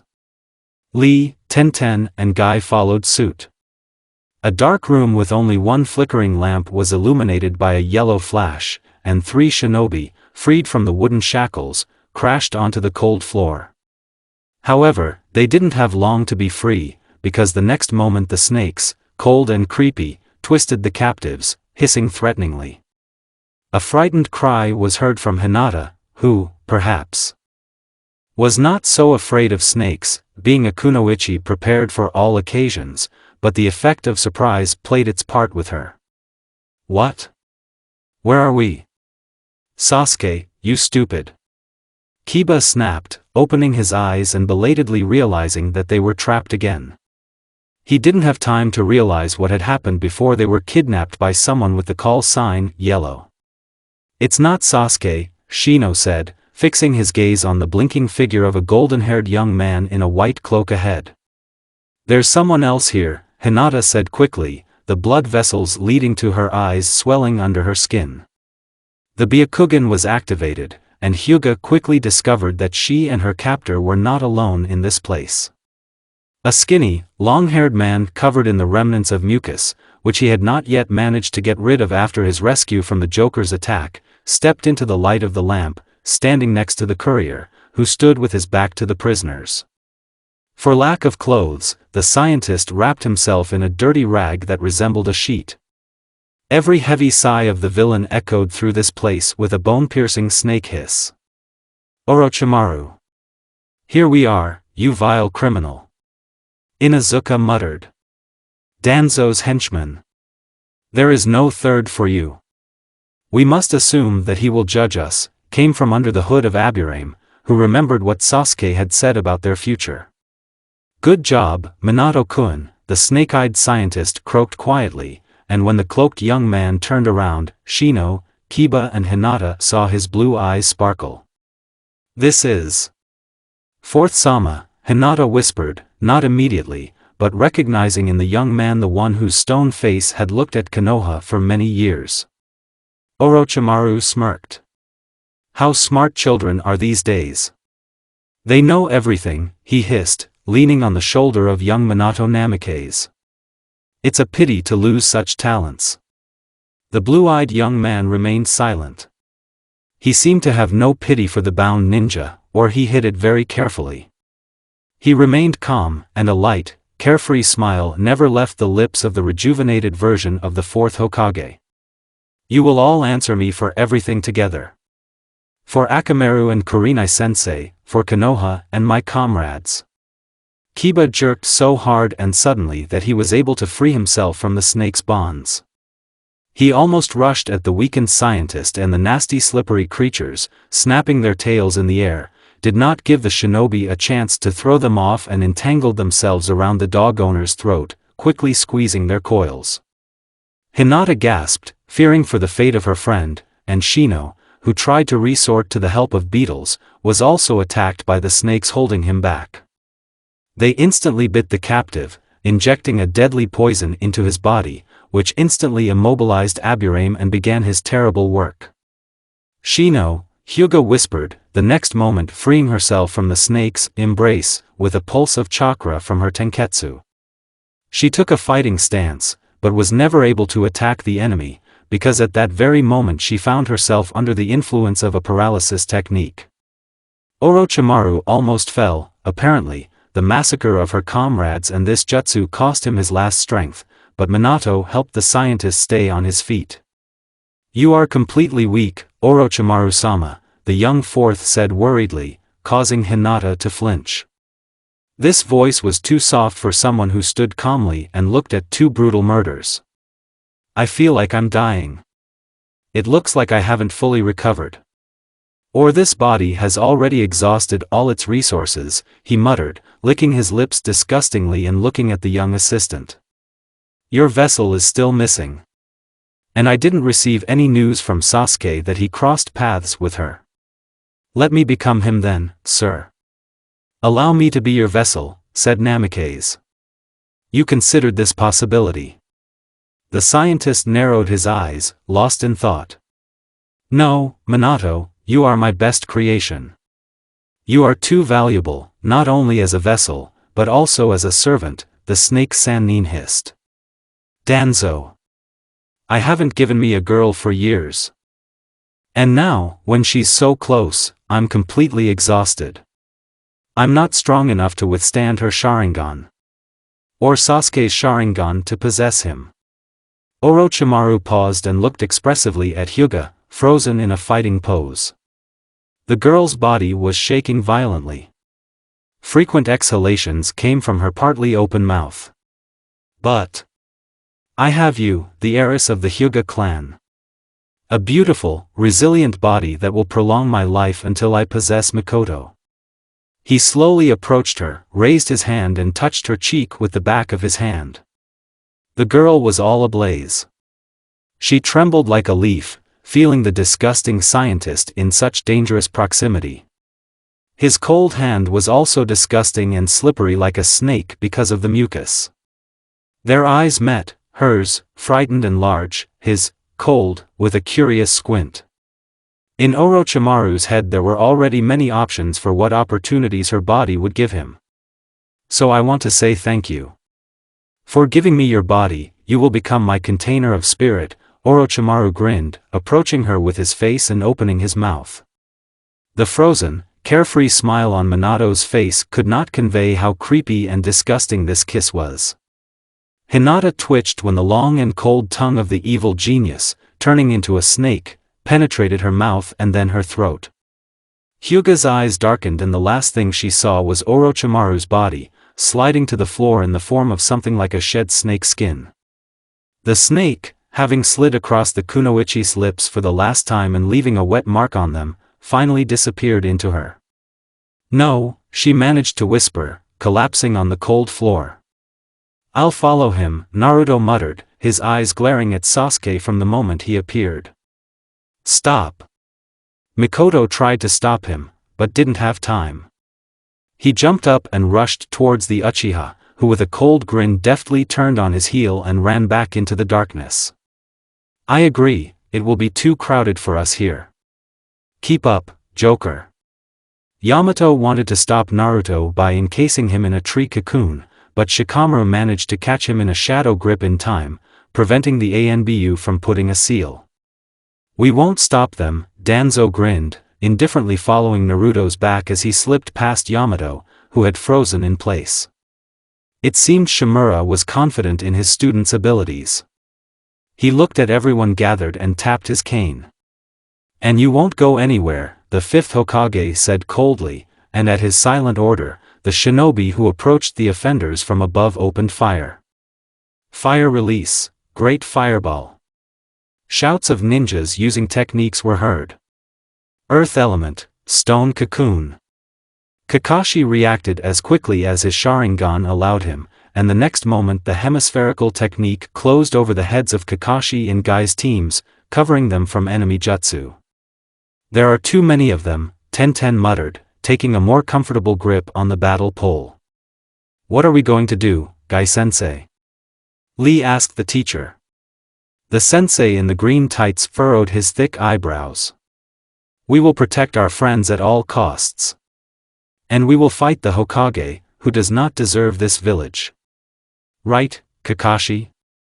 Might looked at Hatake, whose Sharingan I had transformed, entering the Mangekyo form. He nodded. When blows were heard outside the cocoon, and the barrier in the path of the root ninja cracked, Guy closed his eyes and gritted his teeth, taking a different fighting stance. The first gate. Gate of beginning. Open up. The chase had been going on for about 10 minutes. Pursuing his goal, Naruto noted with annoyance that he did not have time to fully recover his strength from previous fights. Naturally, his condition was much better than that of the members of teams Kakashi and Guy, because thanks to the cards, Uzumaki spent much less chakra than an ordinary shinobi. In addition, his body has become much more durable over the years that purple chakra flows through him. "Stop! You can't run away from me." Sasuke, who was being chased by Uzumaki along the corridor, turned somewhere and rushed up the crooked stairs in a narrow, unlit tunnel. A gap appeared ahead, and soon the Uchiha disappeared. The Joker picked up his pace, armed himself with a deck of cards as he ran, and a few moments later he, too, found himself on the surface. The former Jinchuriki closed his eyes for a moment against the bright light, which he had lost the habit of during his imprisonment in the dungeon, after which he was able to see the place where he and Sasuke ended up. From the open door they walked straight into a large stadium, surrounded by empty stands and a high wall. "You missed your exams, right, Naruto?" He heard Sasuke's voice and saw that he continued to walk forward, with his back to him. Having reached the center of the arena, the Uchiha turned around. But this is where the final round took place. The Uzumaki looked around, appreciating the impressive architecture of the stadium. It was difficult to compare it with the arena familiar to our hero in Amigakure. These stands could probably accommodate spectators from all over the world. "This is where my fights would be even more spectacular," thought the Joker. "Here your cripple friend accomplished the impossible by becoming a Chunin," the Uchiha continued. "Here Mikoto showed the whole world what Uchihas are good for, passing first the Chunin exam and then the Jonin exam. And here all our friends fought with shinobi from other countries. I saw it all. However, like you, I myself did not participate." Red lights flashed in his eyes. "Well, traitor, let's catch up. Let's see who deserves to be called a real shinobi more, me or you," he suggested coldly. "You're the traitor here," the Uzumaki retorted, flashing his violet eyes. "Mikoto, Kakashi-sensei and our friends are fighting for their lives, and you're on the wrong side." "They're on the wrong side," the Uchiha waved him off. "And in vain they went against the will of Mr. Danzo. Well, I chose a side a long time ago. At least I'm strong enough now." And with his Sharingan he copies not only techniques, but also his manner of behavior, Joker thought with irritation. To kill Itachi? Knowing where to put pressure, Naruto blurted out. "The last time I saw him, he asked me never to tell you about him. He believed that if you found out his location, you would go to certain death." Cracks of rage ran along the wall of composure Sasuke had built towards Naruto and everyone else. "You will tell me where to look for him," the Uchiha said in an orderly tone, narrowing his red eyes. "Bad news for you. Genjutsu no longer affects me," Joker grinned. "If you really want to know where your brother is, force it out of me." It turned out bad. He might even think that Itachi and I are on the same page, Naruto thought, thinking that he didn't want anything to do with the elder Uchiha after he helped the other Akatsuki members capture him. "Before you even know it, you'll be telling me the whole truth," Sasuke muttered, starting to fold the seals. Fuinjutsu. Fire release, bird flock. Fuinjutsu. Fire release, bird flock. Combining the seals, Sasuke spat out several small fire projectiles, shaped like birds, with black symbols of unknown purpose running along them. "I don't remember this technique. It seems that this is something significantly new in the arsenal of his jutsu," thought the Joker, quickly thinking through a plan for further actions. He jumped up and ran to the side, trying to get away from the fiery birds and approached the enemy from the side. But that was not the case. As it turned out, the birds made of flames and black symbols were homing. The way out of the situation was a jutsu that Uzumaki never got tired of using, because it could have completely different applications and help out of any difficult situation. Snatching the card, he made a seal of concentration. "Shadow cloning technique!" exclaimed the former Jinchuriki, causing several clones to appear and rush in different directions, causing the flock of fire birds to disperse. When the first of them overtook the victim, the truth of what this jutsu was capable of was revealed to Naruto. The seemingly small projectile released in an instant all the power sealed in the small form and exploded into a huge fiery sphere, leaving behind a crater. One by one, the birds crashed into the clones and exploded until Sasuke was left alone in the arena. The Uchiha looked around the empty stadium with a bored look. "And it's all? I can't believe it was so easy to get rid of you," he grinned. Element of Earth. Hiding a mole technique, he heard from under his feet and at the last moment managed to jump back as Uzumaki appeared from the ground with a knife in his hands. A blond man in a purple leather coat with a triumphant smile on his lips rushed into the attack, aiming for his former teammate right in the stomach. He quickly grabbed the tanto, parrying the blow and causing a shower of sparks to appear. "Chidori Nagashi!" he exclaimed, causing electrical charges to flash in the air and forcing the enemy to retreat. Naruto, who landed 5 meters behind, ran his fingers over his cheek, which had been scratched by one of the lightning bolts, and licked off the blood. A twinkle of regret flashed in his violet eyes. "You're a treasure trove of new techniques," he said, realizing that both of the brunette's techniques would come in very handy in his collection. "You won't have time to copy them," Sasuke responded, rushing into battle. He flew at his former friend, unleashing a series of short and quick blows on him, and forced the Joker to retreat under such pressure, skillfully parrying his blade with his own. The clang of weapons and sparks created by 2 short blades continued for several minutes, after which Sasuke, with a deft movement, grabbed Naruto's hand by the wrist and, rewarding the Uzumaki with a powerful blow to the stomach, forced him to bend in half and let go of the weapon. Another kick sent Uzumaki flying, but he flipped in the air and landed spectacularly on his feet. Blood was dripping from his nose. "And you're not as clumsy as I remember you," Naruto grinned, deciding to influence Sasuke's psyche. "My eyes predict your movements." The Uchiha controlled himself and ignored this remark. "You can't even hurt me." Sharingan. It really does create a lot of problems, the Uzumaki thought through his head. Surprise him. Not all things he can predict. Another thought flashed in Joker's mind, and he smiled, knowing what to do. A card appeared in the former Jinchuriki's hand, and he formed a seal of concentration, after which he exhaled a cloud of smoke and ash at the Uchiha, in which he ceased to see anything. A chuckle was heard from the resulting curtain. "I remember this technique. Don't use the tricks I know on me, this is obviously a failed strategy," Sasuke said, confident that the enemy's plan was to blind him. I want to disappoint you. This is a new technique, because I lost all the old jutsu along with my deck on the very day when I last called you a friend, Naruto answered. And you better not move. Fire release, explosive cloud technique. The answer was silence. It seems that the Joker's opponent did not expect such a turn of events. The next moment, the cloud flared up, and Sasuke, not having time to emerge completely from it, flew out, driven by a powerful explosion. His clothes were smoking, and severe burns were visible on his arm, where his turtleneck had been completely burned off. The Uchiha's face was dirty from the ash that had settled on it. Fury flashed in the eyes of Danzo's young henchman. The Sharingan with 3 tomo spun, and the Uchiha made new seals, preparing to use the next technique. The girl slowly opened her eyes and saw a blurry face in front of her. Screams, sounds of blows, the roar and ringing of weapons were heard everywhere. Bright fire and lightning techniques were visible in orange and blue flashes, causing Kimiko to squint and mutter something.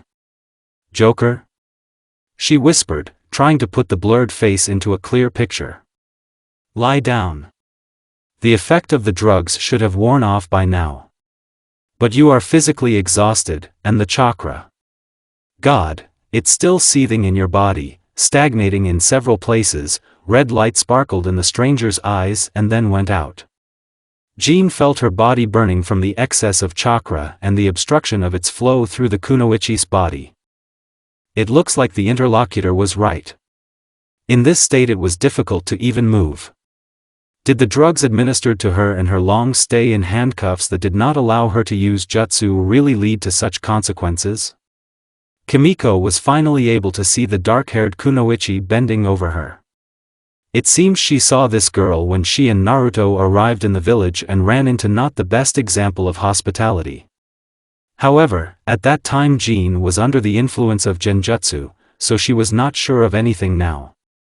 I'm Mikoto, the Joker's girlfriend, said the stranger. We came to get you out, but now we have problems with this. Jean noticed that her interlocutor looked tired. It seemed that it was no coincidence that she did not take part in the battle, but sat with her, placing her knees under the head of the freed captive. For such care, Kimiko was filled with gratitude to her, because they did not even know each other. Jean, but you can call me Kimiko, she muttered. You don't look good, it seems like you have no chakra left. And you have too much of it, Jean winced.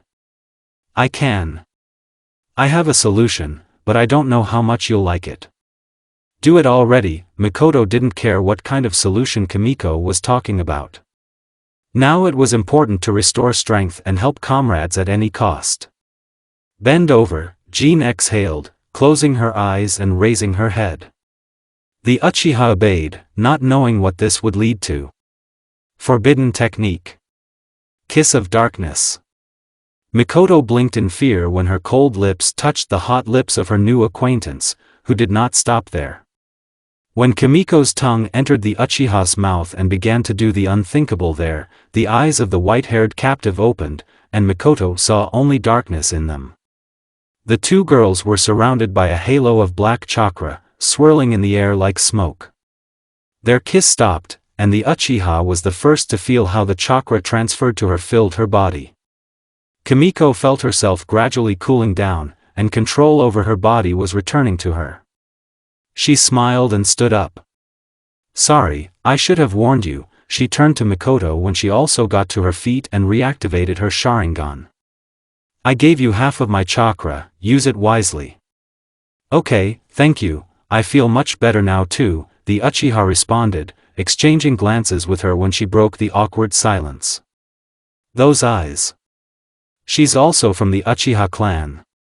Jean thought, noticing how 3 tomo appeared on the red iris of the dark-haired kunoichi's eyes. She looked around and saw that a furious fight was unfolding around her. Their defenders were pressed, many of them were wounded, but still did not retreat a single step. And the 2 jounins, together with the creepy old man, continued the fight, moved higher, jumping from one beam to another and rising higher and higher along the upward corridor. Niji, using the clan technique, awarded many blows to the enemies of the opponents advancing on Lee. He, demonstrating amazing taijutsu skills, fought off the enemies. Tenten, rotating her battle pole, defended herself from the kunai flying at her, and Choji, turning into a huge bun, crushed the ninjas who were caught in Shikamaru's shadow capture technique. Wood element, woody tentacles. It seems that the enemy himself chose the kunoichi who returned to duty. With a crash, the huge slabs covering the floor cracked, and massive roots emerged from the cracks, rushing towards Kimiko and Mikoto. On one of these roots, reaching out to the victims, stood a ninja with an unusual protector. The attacker's face showed no emotion, but there was a frightening coldness in Yamato's large eyes. Back, the Uchiha commanded and, having calculated the trajectory of the roots with her Sharingan, she made seals and slammed her palm on the floor. Lightning release, electric waltz. An arc of lightning burst out of the floor, cutting off all the woody tentacles reaching towards the girls. The enemy, avoiding touching the sharp lightning, managed to jump forward and, turning his hand into a wooden hammer, rushed at the Uchiha. Kimiko, ignoring Mikoto's request to stay away, blocked her with herself. Black mist began to emanate from the back of her hand in different directions, and the next moment the wood hammer landed on the chakra shield. Yamato looked at the brave kunoichi with white hair, who was blocking his blow, then at his own hand, turned into a weapon, and was surprised to note that cracks appeared along the hammer, as if the shield of the freed captive, in addition to everything, had some kind of destructive properties. Gritting his teeth, the shinobi jumped back and returned his hand to its natural form, fearing that it would completely crumble into pieces. Konoha is a storehouse of improved genomes. Maybe the Joker was right, and this is where I belong, Kimiko muttered, putting away her shield. She was replaced by Mikoto, who knew that the enemy should not be given time to breathe. She completely emptied her pouch, throwing 4 shuriken and the last 2 kunai at Danzo's henchmen. Lightning release, chain reaction. After these words, the weapons were tied with electric threads. Wood element, wood cocoon. The ninja quickly made seals, blocking himself with a hemisphere of wood that appeared from the floor. The weapon pierced the barrier, lightning danced across it, and the protective equipment was smashed by a powerful electric shock. Left unprotected, the ANBU again saw Kimiko in front of him, who wasted no time in closing the distance to the target. Her hand flared with a cloud of black chakra. Touch of darkness. Jean screamed, stabbing her hand into her opponent's stomach. He didn't have time to make a single sound when the kunoichi's fingers dived into his flesh, and black energy began to spread throughout his body, burning chakra and causing death in the flesh deprived of it. Much to Kimiko's regret, it was not the real Yamato, but a clone of him, who held out for another 3 seconds before the technique took his life. The real Yamato appeared from the floor right behind the Uchiha, and the next moment she was captured. The girl's throat was squeezed by the powerful fingers of the enemy, who so unexpectedly appeared behind her. She realized that she could no longer breathe. Kimiko muttered, turning around and seeing that the dark-haired kunoichi was trapped. Unfortunately, you are too valuable to take your life, Danzo's henchman said in her ear. I will pick you up. The Uchiha blinked, and the Sharingan pattern in her eyes changed to an 8-pointed red star on a black background. Kimiko, who was watching what was happening, only had time to blink, and was amazed to note that Yamato and Mikoto had switched places. A bloody tear rolled down the cheek of the girl who found herself behind the enemy. I don't think so, she said coldly and slashed her chakra-soaked lightning palm across the caught victim's neck. Lightning release, sharp panther claw. ANBU was unable to do anything against the power of Mangekyo, who turned the genjutsu into which the girl plunged herself into reality. Grabbing his wound and beginning to choke on his own blood, Yamato fell to the floor. How did you do that? The dark-haired girl looked at the bloody palm, on which the lightning had stopped dancing. "With the help of my eyes," she answered. "Wind release, vacuum wave," Danzo said, pushing off from the beam and jumping up. A powerful gust of wind threw the jounin pursuing him down. However, they were quite prepared for such a turn of events. Kakashi jumped to the wall and clung to it, plunging a kunai into it up to the hilt, and Guy hid under the bridge that crossed the tunnel going to the surface and, apparently, connecting some other zones of the underground complex. Raikiri. Danzo turned sharply and found that Kakashi was already behind him, with his hand charged with lightning, raised to strike. Was the Hatake who so artistically resisted the wind technique just a shadow clone distracting attention? With a wave of his sleeve, Shimura again caused a gust of wind, which threw the copy ninja, who had opened himself up for attack, upward and slammed him into one of the partitions of the tunnel. The next moment, the enemy disappeared as quickly as he had appeared, dissolving in a white cloud of smoke. So, the real Hatake is still below? Konoha Vortex. The Hokage's thoughts were interrupted by the cry of the second enemy, who quickly reduced the distance to him. The Sharingans covering his hand helped Shimura turn around and somehow block the blow, which had become much more dangerous thanks to the chakra gate technique. The powerful attack that Danzo put his hands under sent him straight into the wall, and the old man in black and white robes punched an impressive hole, disappearing into the room on the other side. It was a library in which absolute darkness reigned, except for the rays seeping through the hole punched by Guy. The green beast of Konoha and Kakashi, who had caught up with him, stopped in the opening, discerning in the darkness many cabinets filled with books and scrolls, filling the room and forming a labyrinth. Jumping down, they moved forward, knowing that it was better to stick together. "That's what he is, the Hokage of the Leaf Village. A man who always lurks in the darkness," Might commented, deciding to provoke Danzo into attacking. "This is exactly the kind of Hokage this village needs," the old man's voice was heard from somewhere in the darkness.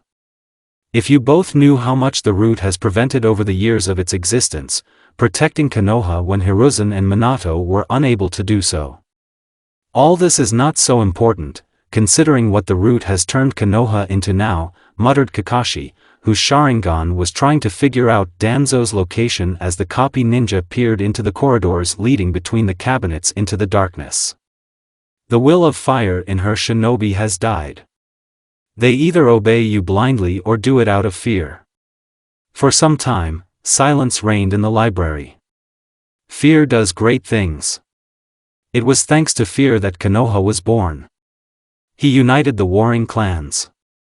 He brought Hashirama Senju and Madara Uchiha together. He forced them to found a village here, a refuge from the horrors of war, answered the fifth.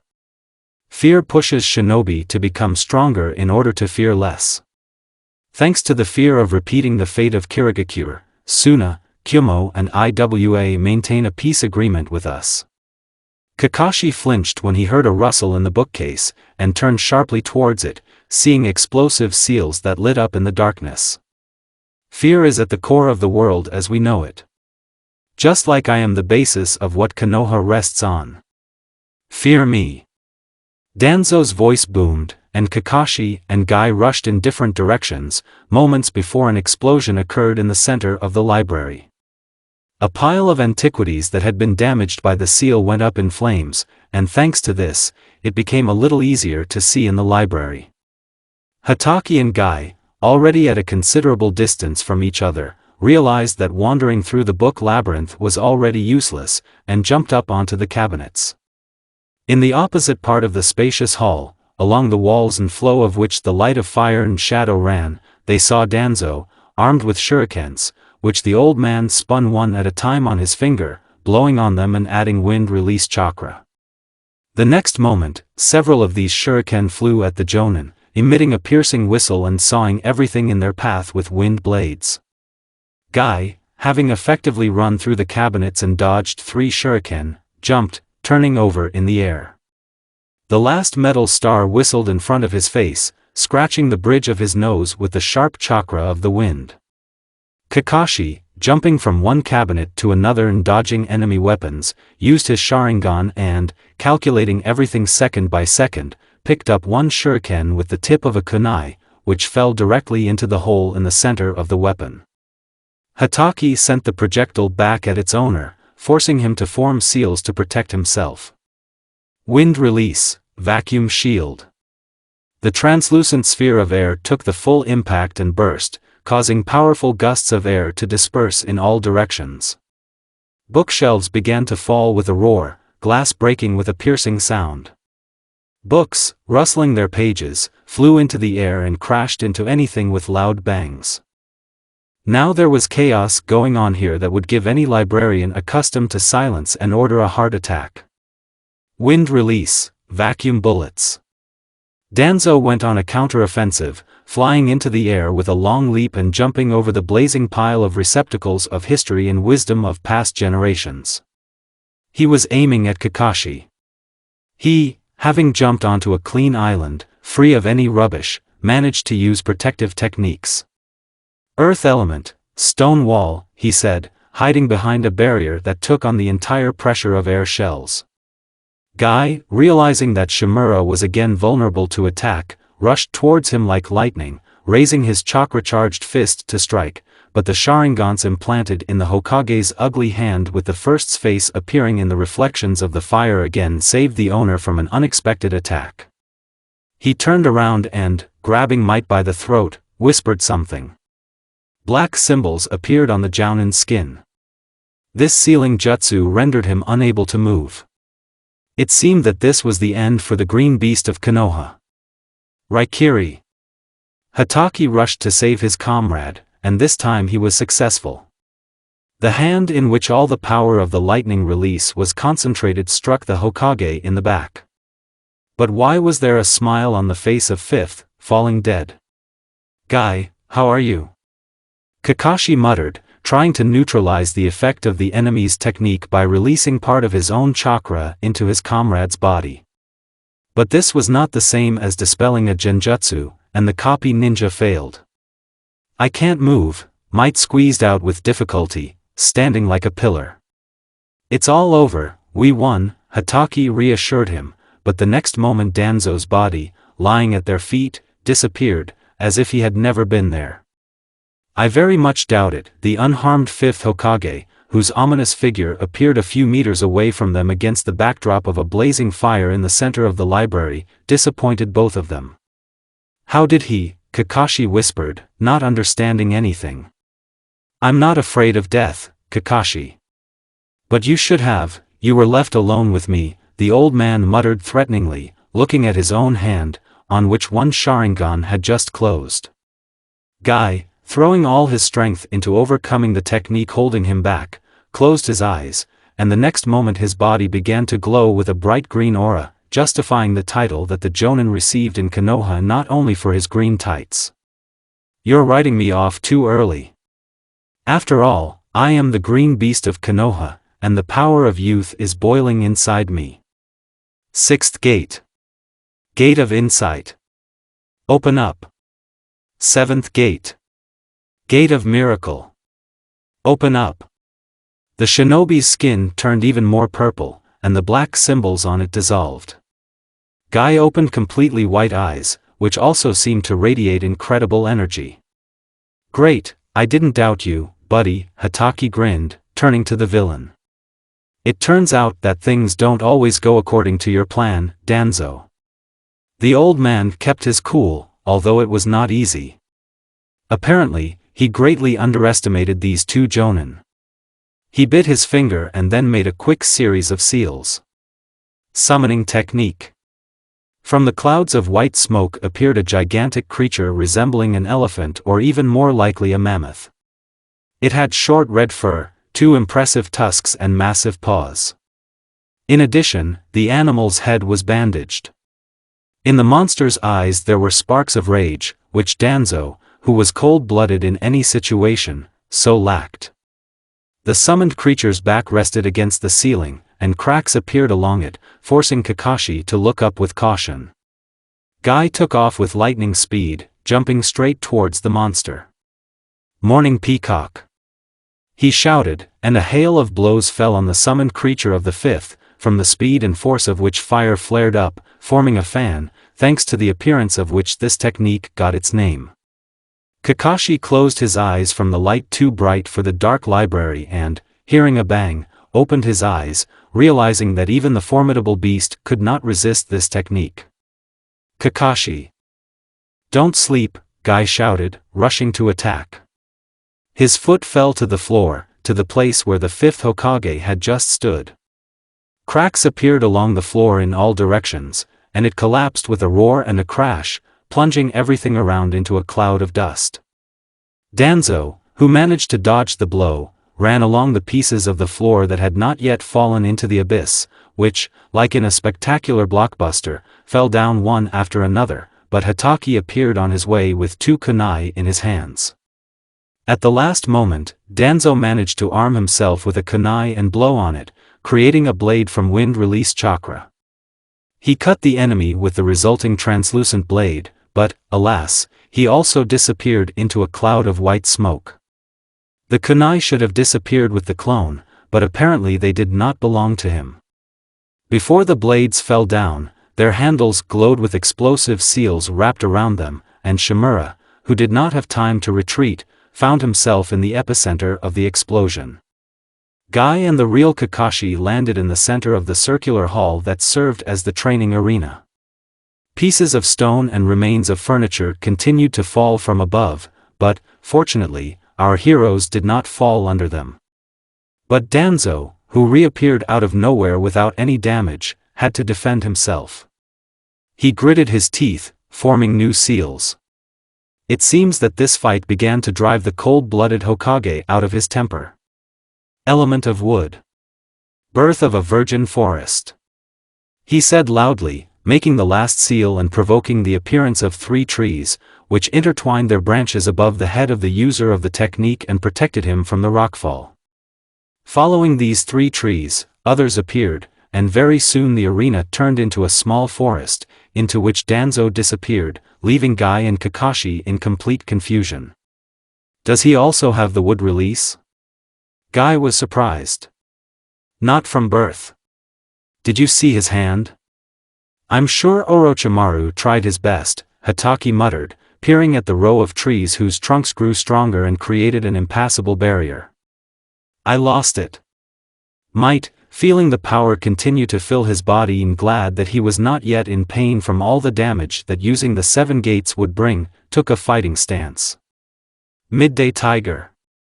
The green beast shouted, pointing his palm in front of him and hitting the back of it with his fist. Having made a seal, Guy forced all the released energy to take the form of a tiger, which rushed forward and exploded, destroying everything in its path. The trees were instantly blown to pieces, and with them the shinobi hiding behind them, who apparently could not even imagine that Guy was capable of such a thing. The destruction of the underground complex did not stop there. The walls began to crumble from the blast wave. Don't bury the guys under the rubble, Hatake addressed him. I somehow didn't think about that, Might responded, looking out for the enemy who was trying to appear in an unexpected place. And so it happened. Danzo reincarnated out of thin air behind the backs of our heroes. His hands began to transform into sharp spikes that could easily pierce a person. But Kakashi's Sharingan and Guy's improved reaction did their job, thanks to which Hatake jumped to the side in time, escaping with a couple of scratches, and Might, whose aura protected him from damage, turned sharply, kicking the Hokage point blank. This blow broke all the old man's ribs at once and made him, like a rag doll, fly far back and break through another wall. Rolling across the cold floor of a warehouse with many iron boxes, Danzo disappeared into the haze again. The 2 Jounins also moved to the warehouse, but did not find the defeated enemy there. His technique. It reminds me of Mikoto's Mangekyo Sharingan Jutsu, which can turn Genjutsu into reality. It just works the other way around, muttered the copy ninja, having had time to think about everything that was happening and come to certain conclusions. There must be a price for such a technique, Guy noted, feeling that the effect of the 7th open gate would not last long. This means that he must win at all costs before his strength runs out. Shimura appeared right in front of them and looked at his own hand, which had no eyes left that could be used to cheat death. And she is. This technique is called Izanagi, and I've been using it for too long, he muttered, showing off a hand with eyes implanted in it that closed forever. Fighting you two is indeed a little more difficult than I expected, but I still have an ace up my sleeve. Guy and Kakashi again took up their fighting stances, not even imagining what else the stubborn old man, for whom death had not been an obstacle all this time, could do. The next moment, the Sharingan in Shimura's eye spun, transforming into the form of Mangekyo. A tetrahedral star, similar to a shuriken, appeared instead of 3 tomo. Koto Amatsukami. While the enemy was making seals, the former Jinchuriki again decided to increase his own numerical advantage and get lost among his copies, rushing in all directions. Fuinjutsu. Fire element, fire tornado. The Uchiha exclaimed, after which he exhaled a fiery funnel that rushed along the ground, increasing in size and sucking into itself everything that came along the way. Several careless clones did not have time to escape from the enemy's jutsu, and it was not possible to escape from the fiery tornado, since the black symbols flashing in the flames did not allow the object caught in the technique to slip out of it. With a pop, the clones scattered, and the whirling pillar flew a few more meters and, crashing against the stands of the arena, caused them to burst into flames. 2 clones attacked Sasuke from both sides, but the Uchiha deftly threw them away with 2 blows. The Anbu minion immediately threw a tanto at the third Joker, who emerged from the ground a couple of meters from the Uchiha, but it turned out to be only a copy. "Your reaction is good," was heard from behind, and the Uchiha, left without a weapon, turned towards the voice. A blond young man in a purple leather cloak jumped into the air, threw a card at him, immediately pulled out a second one, and made a concentration seal with his other hand. He planned it that way. Distract the enemy with clones, disarm and attack when he is so vulnerable. The card launched at the Uchiha glowed purple, its edges sharpened under the influence of chakra. Sasuke knew what that meant. The edge of this seemingly harmless thing is now razor sharp. "Multiple cutting card!" exclaimed the former Jinchuriki, forcing the projectile sent into battle to multiply with a new jutsu. The map turned into 1,000 of its own kind, and this rain was ready to fall on Sasuke when he came up with a way to defend himself. "Chidori Nagashi," he said, spreading his arms to the sides and causing a field of lightning to flash, shooting at the cards when they flew too close. Thus, Sasuke was protected from all the paper hail. "Here you are." A triumphant thought flashed through the Uchiha's head, and he pointed his hand at the enemy, whose attack had failed. "Chidori spear!" Sasuke exclaimed, and Joker, before he could land, was pierced through by a beam of lightning. Imagine Sasuke's surprise when he too disappeared in a cloud of white smoke. "You're attacking my clones, which means your eyes can't see where the original is. It seems that my new chakra is to blame." The Joker's voice was heard from behind, and Sasuke turned around sharply. A safe and sound enemy once again surfaced in front of him. There was a grin on his face. "Genjutsu won't work on me, besides, he can't understand where my original is. It seems that I'm a real challenge for his Sharingan," Uzumaki thought. The Uchiha looked around and was convinced that dozens more clones, which the enemy had apparently managed to create a couple of moments earlier, were approaching him from all sides.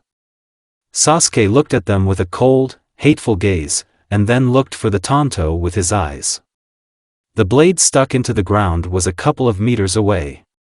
The Uchiha made several seals, rushed towards it and, picking up the weapon, ran the blade along the edge of his palm. Summoning technique. Danzo's henchman exclaimed, dripping blood onto the ground. Plumes of white smoke appeared under Sasuke, and the next moment he soared into the sky, standing on a huge bird, flapping its wings so that the clones who tried to grab onto its legs and prevent Sasuke from flying were thrown back by gusts of wind.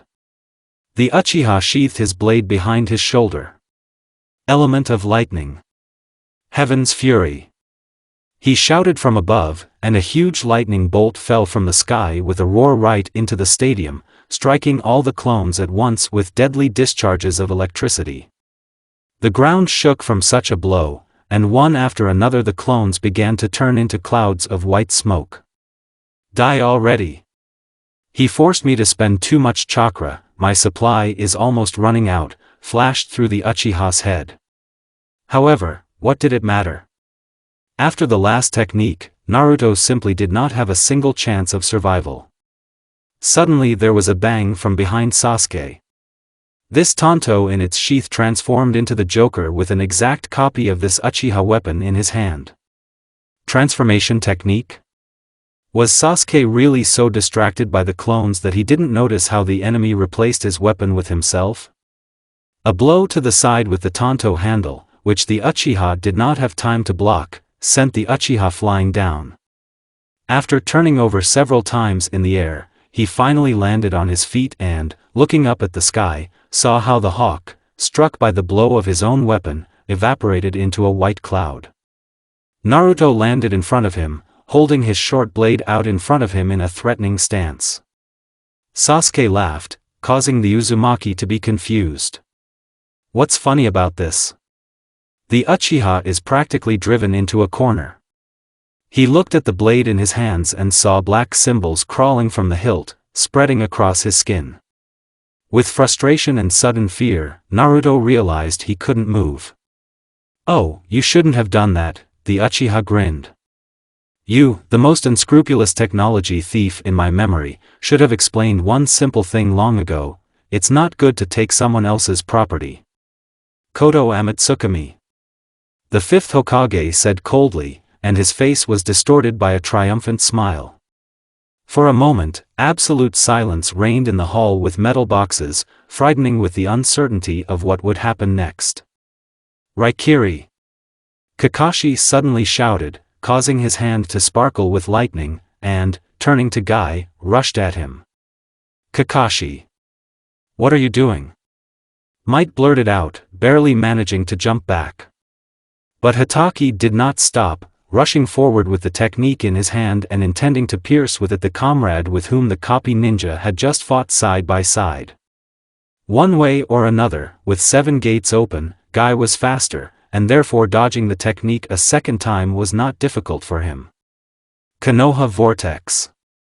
Turning in the air, he attacked his friend with his foot, and he flew several meters to the side, crashing into one of the metal boxes and bending its wall. "What did you do?" Gritting his teeth, Guy turned to Danzo. "I just made some adjustments to his worldview," instilled in him one simple thought, the old man responded, and the last Sharingan that was in his eye socket closed. "I'm afraid he has forgotten you, Guy." "I forgot my students." He forgot Naruto and his suddenly appeared daughter, whom he so zealously rushed to save. Now for him there is no one in this world except me. "Snake, you know about her too," thought Might, although it was quite logical. Surely, during her captivity, all the information she possessed was extracted from the girl. "This won't last long," Might said confidently, taking a fighting stance. "I will defeat you, and he will return to our ranks." "Naive fool, this technique is irreversible. There is no way to fix what I have done. It's no wonder that after using it, the eye cannot be used for 10 years, the fifth Hokage smirked. "What is the price for your equipment, Guy? You will have to recover for a long time after the 7th gate, every cell of your body will probably ache after such a load. It's a small price to pay to stop you. In the name of the power of youth. In the name of the will of fire," Might exclaimed. Hatake, who came to his senses, forced the Sharingan in his eye to transform into Mangekyo form. He had not yet fully recovered from the heavy blow, making it extremely difficult to focus on his target. "I'll stop you." For Kakashi. The green beast of Konoha shouted as he rushed forward. "Kamui," Hatake said, and a spatial vortex opened right behind Guy, almost sucking his leg into it. Luckily, Might was still fast enough. With a final surge of chakra, he instantly closed the distance to the fifth and, gathering all his chakra in his hand, launched a blow that sent Danzo flying back. Having punched through several rows of metal boxes with his back, Shimura slammed into the wall with a hole in his chest incompatible with life. However, Hashirama's cells gave him a few extra seconds to begin turning into wood. Shimura's arms and legs turned into roots, so powerful that it was not difficult for them to penetrate the floor and walls and continue to grow there, stretching and branching. Soon vines were crawling along all the walls of the room, emitting a piercing crackling sound and causing the stone to crumble. And Danzo's roots continued to reach out to different ends of the underground base, grabbing onto anything and growing. The root. "Here it is, your essence, has come out," said Guy, looking with hatred into the old man's face, which had not yet frozen in the tree. Might looked back and saw that Kakashi had passed out, having used up all his chakra. He himself was exhausted, and the pain that Danzo spoke about, the payment for the opportunities that the Eight Gates technique provided, gradually rolled in, covering his entire body. Guy fell to one knee. "It's over, we won," he said. "All that was left was to get out of here and get Hatake out, no matter what the villain did to him." "It's over," Shimura agreed, and these were his last words. "For all of us." Black symbols crawled across Danzo's body, flowing into the roots growing from the Hokage's limbs and spreading along them in all directions. The old man disappeared into a black sphere, which expanded several meters in all directions, and then turned into nothingness with everything that fell into it.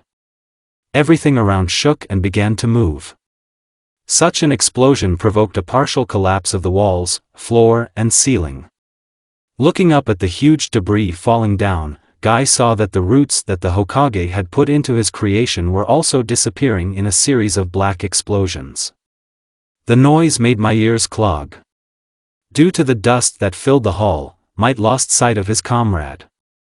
He collapsed on the floor, completely exhausted, while something happened that would be difficult to imagine in your worst nightmare. The root base ceased to exist, and Konoha began to fall underground. Residents frightened by the earthquake began to run out into the streets. Some, on the contrary, decided that the safest option would be to stay at home with their family. With a terrifying roar, the earth split, and layers of earth, along with houses, trees, and frightened residents, began to fall into the abyss following parts of the underground complex that had sunk into oblivion. Desperate screams, crying children and thunder, spreading in all directions, although there were no clouds in the sky, merged into one. Might, who had not yet lost consciousness, could no longer see anything. From the loud blows and shaking of the floor, he guessed that he, too, was about to be crushed under tons of remains of the underground complex.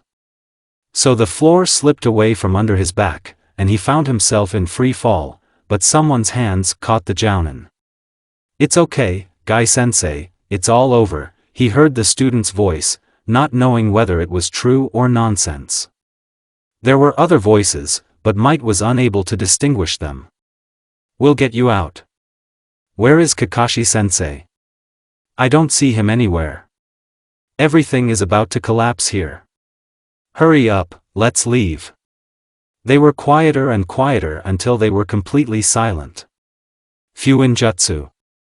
Lightning release. Sasuke was ready to destroy his enemy once and for all. But the shock with which the earth disappeared from under his feet rudely interrupted him. The stadium, with its stands engulfed in furious flames, tilted at an incredible angle, like a ship being played by a furious wave, and then began to fall into the ground piece by piece, as if something that had supported Konoha all these years had suddenly disappeared. Naruto, freed from the black bonds of Sasuke's Fuinjutsu, stabbed the Tonto into the ground, holding on to the handle. Sasuke rolled head over heels to where the arena ended and the hole in the dungeon began. Another moment, and he will fall into the abyss, and his battle with Uzumaki will not end at all as expected. The next moment, Joker saw a yellow flash next to the Uchiha, and a young man about the same age as him with unruly blonde hair, dressed in a white cloak, emerged from it. His violet eyes met the stranger's blue eyes, and the next second the intruder grabbed Sasuke and pulled him into a spacetime jutsu. It took Naruto a few moments to look up at the Hokage monument and confirm who he had just seen. An unthinkable incident distracted the former Jinchuriki, and during such a disaster it was dangerous. An entire layer of earth, the size of a quarter of a stadium, broke away and was ready to fly into the abyss.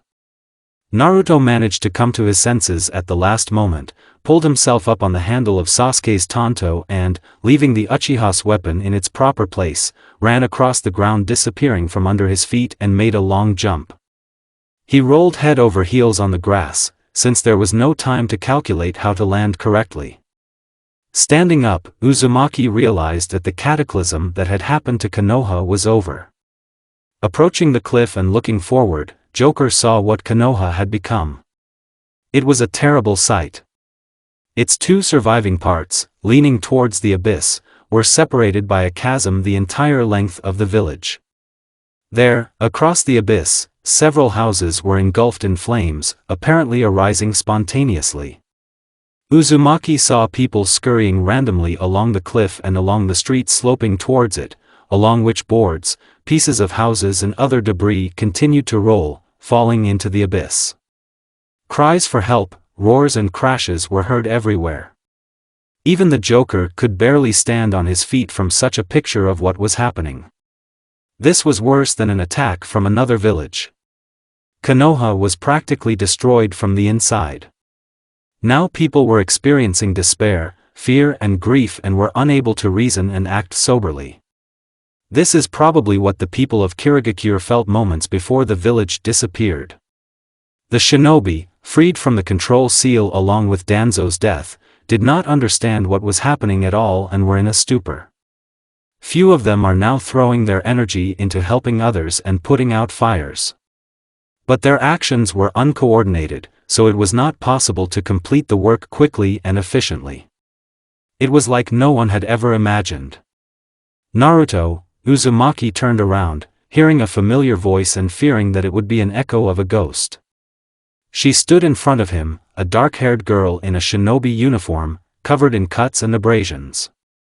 There was emptiness in her eyes, although there was a smile on her lips. It seemed that now Mikoto could not feel anything other than joy from meeting the Joker, because the rest was too great to even put into words. "You're alive," he sighed with relief.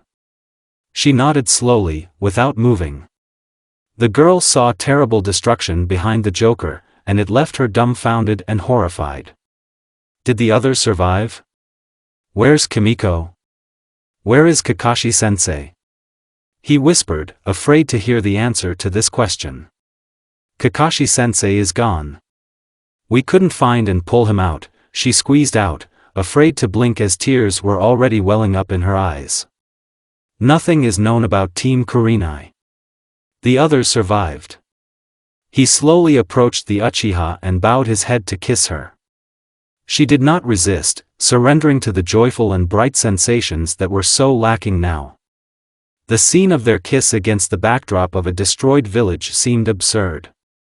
It seemed absurd even against the backdrop of long years of separation. But now all this was not important. Curious stars twinkled in the black sky, watching to see if the village would be able to recover from the blow it had suffered. The disk of the moon illuminated what was left of Konoha. Now the streets were empty, and the night was so quiet that it seemed as if the Hidden Leaf village had died out. However, when the sun appeared in the sky again, life woke up here again. 2 weeks have passed since the disaster that almost destroyed Konoha. All efforts at this time were concentrated on restoring the village and rehabilitating the wounded. The medic Nin worked tirelessly, as did the shinobi and common people who had teamed up first in search and rescue missions and then in recovery efforts. First of all, several bridges were built across the chasm that split the settlement in two, restoring communication between different areas of the village. Then an attempt was made to level the ground in the surviving areas of Konoha, and where this was possible, a construction campaign was immediately launched. Watching people work together was a balm for the soul. But the matter progressed slowly, very slowly, because there was a catastrophic shortage of hands, and people were in a terrible mood. Mourning for the victims of the incident continued. Dark times have come for Hidden Leaf Village. Many residents were so frightened by what happened that they left the settlement forever. Others lost a roof over their heads, which is why the natives of Konoha had to share living space and cram several families into a house. Naturally, such measures did not suit everyone, which is why scandals and showdowns broke out, but so far the shinobi managed to resolve them in time. While Might Guy was recovering from the opening of the 7 gates, affairs in the village were led by Yumino Irika, who, to his own surprise, did a good job of commanding not only the academy students, but also the adults. Changes have also occurred in the lives of our heroes. Naruto was never able to return home, because his house fell into the abyss. Fortunately, the Joker was sheltered by the Shikamaru family, who remembered the friendship between Nara and Uzumaki. Like Niji, Choji, Lee and Tenten, Naruto's childhood best friend was lucky. His home and family were not affected by the disaster. Mikoto's house was also destroyed, and the girl was forced, along with Kimiko, who had nowhere to go, to move to a place that she had always avoided for as long as she could remember. The deserted Uchiha quarter quickly filled with people who had forgotten what had once happened here. Now the desire to sleep under a roof, and not in the open air, was stronger than the memory of the events of the long past, when the entire clan was exterminated. By chance, the former owner of the house in which the Uchiha and Naruto's partner now lived was Sasuke. It was so strange to be here, among his things, remembering the past and thinking about when everything had become so bad. Might Guy was taken care of by the Hyuga clan.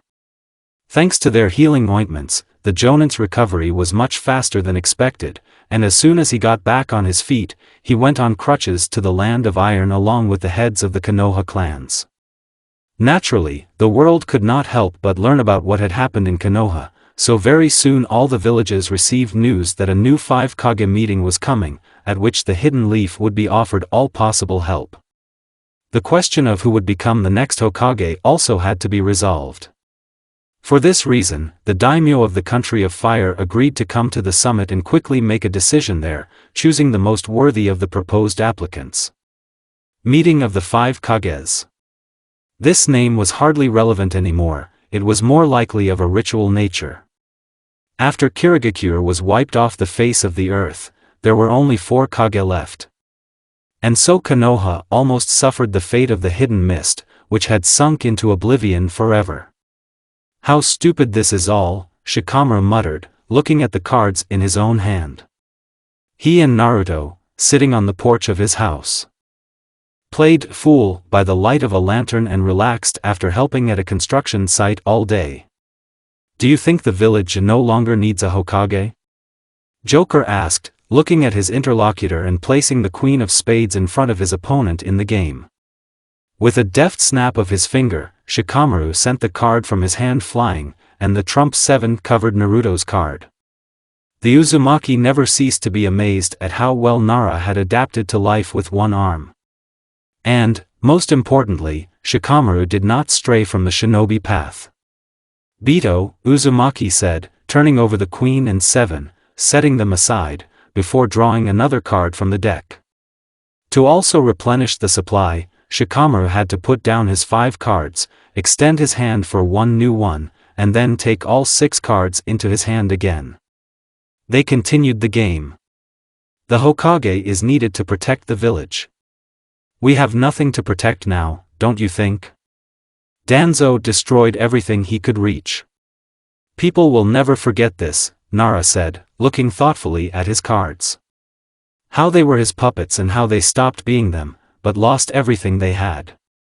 He has taken a darker view of life, the Uzumaki noted, looking at his friend, whose face still bore the scars from his battle with the Akatsuki. However, Shikamaru was right. What happened will go down in the history of the village, like the attack of the 9-tailed fox. Unless, of course, the village completely falls apart in a week or 2. I also had to do a lot, Naruto muttered, remembering the massacre of Ibiki Marino and Ino's father, who, if he were alive now, could also try his luck and nominate himself for the post of Hokage. However, Inoichi made his choice, taking the path of revenge and paying for getting in the way of the Joker. The Uzumaki shook his head, deciding to change the subject. He threw away 3 cards and Shikamaru had to take them. "Well, what are your thoughts on who will become the next Hokage?" he asked his friend. "It's unlikely that this will be one of our fathers," Nara began to think out loud, turning over images of Hinata's, Choji's, and his own fathers in his head. Once the daimyo appoints the head of any Hokage clan, this can sow new seeds of discord in our village. The clan whose head becomes the leader of Konoha will receive more rights, which will certainly hurt the feelings of others. Father Choji, in my opinion, is simply not suitable for this position as a person with a completely different specialty. My father is good at politics, but he would be much inferior in strength to the previous Hokage. If we talk about protecting the village, he is clearly not the best candidate. Hinata's father would have been a potentially better option, but he is now broken by the death of his daughter. Joker made another move, and this time Nara repelled his attack. It would be more logical to choose a jonin for this post who is not a member of any major clan in our village. The strongest of our jonin is Gai-sensei. On top of that, he is universally respected. And considering that it was he who defeated Danzo and he was the only one who went to the 5 Kage meeting, I think the choice is obvious, Shikamaru finished. Naruto nodded, agreeing with this line of thinking. He knew Mado very superficially. The 4th task of Team Kakashi, then still consisting of Naruto, Mikoto, Sasuke and their sensei, was to help Team Guy deal with the robbers they met on the way back from Suna. When the 4 shinobi arrived, Guy and his students had already dealt with the problem themselves. This shinobi was incredibly fast, agile and resilient, although his abilities were limited mainly to taijutsu skills. The identity of Konoha's green beast was known to Naruto rather from Kakashi's stories during missions. Hatake and Guy have been rivals since their youth. Might was characterized by kindness and understanding, but sometimes his tenacity exceeded all acceptable limits. Remembering Hatake, Naruto also felt a vice grip his heart. From the very moment they met, Kakashi treated him with kindness and respect. He taught Naruto the most important principle, which he had forgotten during his stay in Ama and remembered again when returning to his homeland, to work in a team and value friends. In recent years, Uzumaki thought about his teacher infrequently. But with the return of the Joker to Konoha, he had to return to his life, like an integral puzzle, and now, when this puzzle was missing, Uzumaki was bitter and lousy, just like Mikoto, Choji and Shikamaru, who spent time with him in common complexity much more time and, probably, managed to get to know him better. I wonder if Sasuke knows that Kakashi-sensei didn't survive? Does he care? Joker asked himself, as memories of his sensei inevitably led to memories of a former member of their team, with whom he had fought a fierce battle not so long ago. "Well, what about you?" Shikamaru asked, breaking his interlocutor out of his thoughts. "I remember that as a child you dreamed of becoming Hokage." It was true. However, Naruto abandoned this idea a long time ago because he was not hardworking enough, and, realizing that the work of Hokage was a great job, he decided that the dream was not worth it. In addition, he understood that the Hokage is the one who is recognized as the bearer of the 9 tails, hated by the villagers. Naruto had problems with this. He was disliked and feared, especially after the bloody massacre of Sakura's killer. Naruto remembered Mikoto's words that the 3rd Hokage, after his disappearance, told people the truth about the origin of the Jinchuriki. But did this change anything? Joker didn't know. Most likely, after he disappeared, everyone simply forgot about him. Everyone except his comrades who dared to do this for him. "I was naive and stupid," muttered the former Jinchuriki. "Besides, the Hokage is a hero. And I'm a killer. Just a killer. And I'm far from my father." Shikamaru lowered his gaze. "The last words of the 3rd that the village heard were dedicated to you. He was sure otherwise and decided to tell Konoha about it. Clearing your name, he said. Naruto nodded. Mikoto had already told him about this.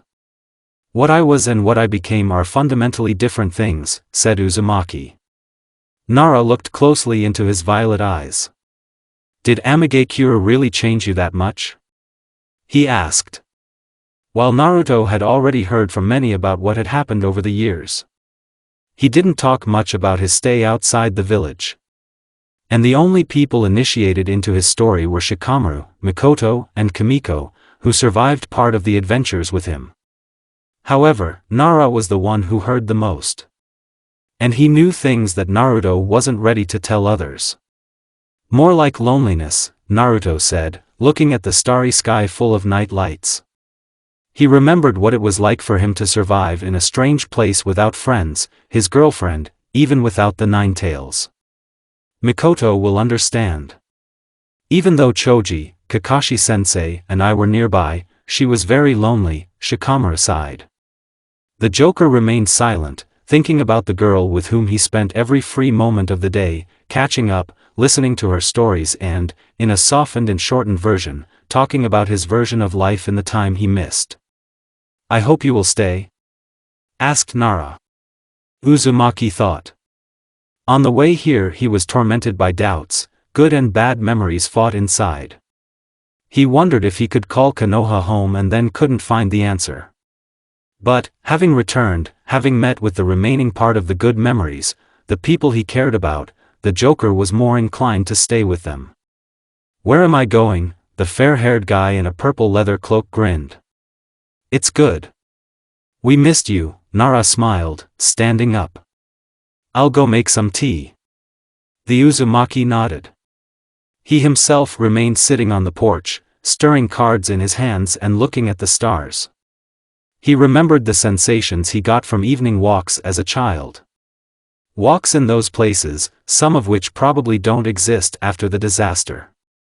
Thinking about what was missing was too depressing, so Naruto thought about Mikoto again, smiling at the thought that they would meet again tomorrow.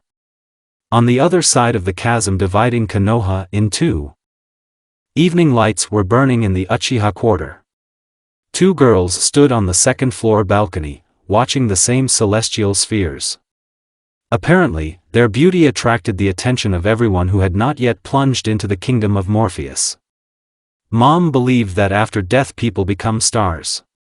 Or was it a fairy tale that she told me? Why do I remember this only now? Kimiko said sadly. He's probably looking down on me. Looks. And proud of his baby Hatake Kimiko, Mikoto assured her. We never met, Jean sighed. However, the fact that her father rushed to save her as soon as he learned of her existence already spoke of what the copy ninja Kakashi was like during his lifetime. Mikoto nodded. Every day she told Kimiko stories from the past of Team Kakashi, trying to describe in all colors the sensei, whom her daughter never recognized before his death. But I'm grateful to you for telling me about him. Jiraiya-sensei would say that he is alive in the memory of his students, she added, and, realizing that there were enough dreary speeches for today, she turned to her friend. That's right, to a friend that Kimiko has never had before. This is Uchiha Sasuke's house? Once upon a time, Mikoto responded thoughtfully. All his things, everything he once was, is here. Even our photo. I think he hasn't lived here for a long time. I saw a photograph of his family. Itachi-san seems like a completely different person, the interlocutor nodded. At the mention of Itachi, Mikoto shuddered. Kimiko mentioned that Itachi was something of a protector of her in Akatsuki, although this story seemed absurd to the brunette, since she had a completely different idea of U200B/U200B Sasuke's older brother. This was a man who killed everyone who knew her, depriving the girl of a past that she could never remember. No faces of her parents, no brothers or sisters, if she ever had them. The only conditional family member for Mikoto was Sasuke, who was probably a distant relative of her, because the blood of the same clan flowed in their veins. And Itachi, although Mikoto tried not to think about it. There was also a picture of Sasuke's mother. Her name was also Mikoto. And you look very much like her, Kimiko drawled. Seriously? Mikoto was surprised. Maybe that's why Sasuke avoided her all this time and eventually decided to forget along with everything that connected him with Kakashi's team. Just because she reminded him of a mother who would never return? Or for me, all Uchihas look alike, Jean joked. Cold red eyes focused on the target. 3 tomo around the pupil fixed it, and a quick movement of the hand sent the kunai flying, which cut the air with a whistle and pierced the mannequin's head. The Uchiha imagined that his recent opponent was in the place of the mannequin, and then made seals. Reverse print. He exclaimed, and the kunai disappeared into a black sphere that absorbed the space of a meter around it, which disappeared, taking with it all the objects within its radius of action. Are you taking your anger out, Sasuke-san? Asked Minato, sitting on the boxes of ammunition and thoughtfully leafing through a book, on the cover of which the title, The Story of a Fearless Ninja, gaped. You've been doing nothing but throwing objects since we arrived at Hidden Sound Village. Orochimaru-sama is concerned about your condition. I'm improving my skills, the Uchiha responded, emphasizing these words, as if there was nothing more hidden under his occupation. And Orochimaru-sama needn't worry, I'm not one of his experiments and I can easily live without any injections and his advice. You could have thanked me. Namikaze turned the page, giving Sasuke his signature carefree smile. I saved your life. Although it happened by accident, I forgot my kunai with you. I didn't want to dig it out from under the rubble later. One way or another, I am your savior. And not only him, a girl with long dark hair entered the hall, dressed in light purple shorts, a mesh shirt and a sweatshirt with a half-zipped zipper. The kunoichi had light lavender eyes with a snake pupil barely visible on them. Minato, we are very grateful to you. Namikaze nodded contentedly and, slamming the book, hurried with his compliment. For someone who has long been considered dead, you look great, Orochimaru-sama. Sasuke gave him a look full of disapproval. The seemingly sincere words and smiles of the fair-haired young man in a white cloak seemed to him too frequent and reminded him of the falseness inherent in his former partner in the route, Sai. Who would talk, said the Uchiha, extinguishing his Sharingans. Orochimaru walked down the stairs starting from the doorway and stood on the penultimate step, leaning on the railing. Sasuke-kun, you are all that survived after this devastation. Thanks to our efforts. Now we are on our own, without Danzo and obligations to him. We didn't have to do that at all. Be grateful, the girl hissed, looking at the Uchiha irritably. I'm not your student, the brunette muttered, looking at her with disgust. It was disgusting to know that there was a snake Sannin in Hinata's body. But I will repay the debt as soon as the opportunity arises. Wonderful. Now let's wait for Shin. He said that he had fulfilled my order and would appear any minute, responded the scientist in Hyuga's body. Well, yes, another henchman of Orochimaru, who missed all the fun because of an important mission. What, I wonder, could be more important than saving Mr. Danzo? On top of that, he considers himself the future of the Uchiha clan, although he is not even part of it, the Uchiha thought gloomily. The next moment, as if to confirm the words of the last living member of the Great Trinity of Konoha, a spatial funnel opened in the center of the hall, from which first appeared a small creature with a single red eye, from which the technique unfolded, and then a shinobi in a black cloak with a head with a hood, under which a disfigured face was hidden. Did you find him? Orochimaru asked impatiently, turning to his subordinate as soon as the spatial vortex slammed shut. He found me himself, Shin answered.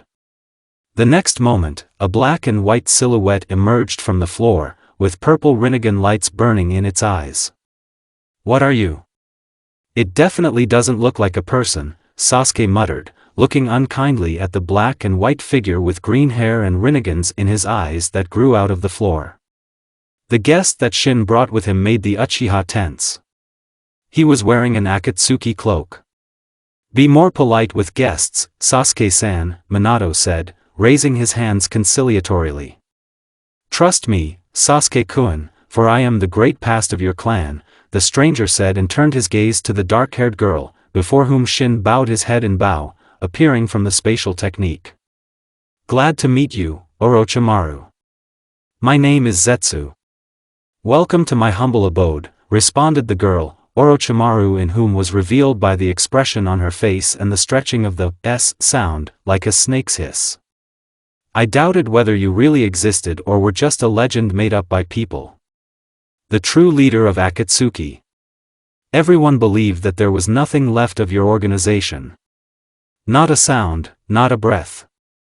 Disappeared for so many years. My clan's past? What are you talking about? The Uchiha muttered, wary at the glance of the Rinnegan's that fell on him. I am the legacy of Uchiha Madara. I hope you've read this name at least once in textbooks or family manuscripts, responded the black and white man with green hair. I am his soul and will, I am the spirit of the Uchiha clan. Shin winced a little at these words. It was he who always considered himself something great for the Uchiha clan, although in fact he was not even part of it. It can't be, Sasuke stepped back a little. I'll have time to prove it, Zetsu muttered, turning back to Orochimaru and Minato, who stood at his shoulder. There was both respect and mockery in his voice. Do you know who to bring back from the other world? I'm afraid you're mistaken, Zetsu-san, Minato politely objected with a dazzling smile. Orochimaru-sama raised me himself from a test tube. I am not the fourth Hokage. Although I am his exact young copy. I am the best creation of Orochimaru-sama. In fact, his son.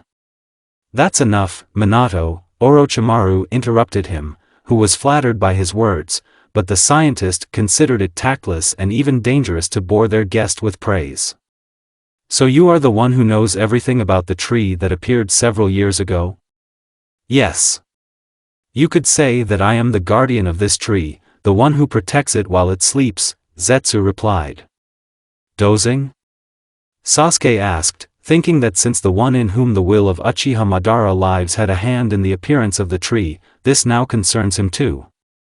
Zetsu spoke very convincingly, so the Uchiha instantly felt a change in his own hostility towards his new acquaintance to respect and interest.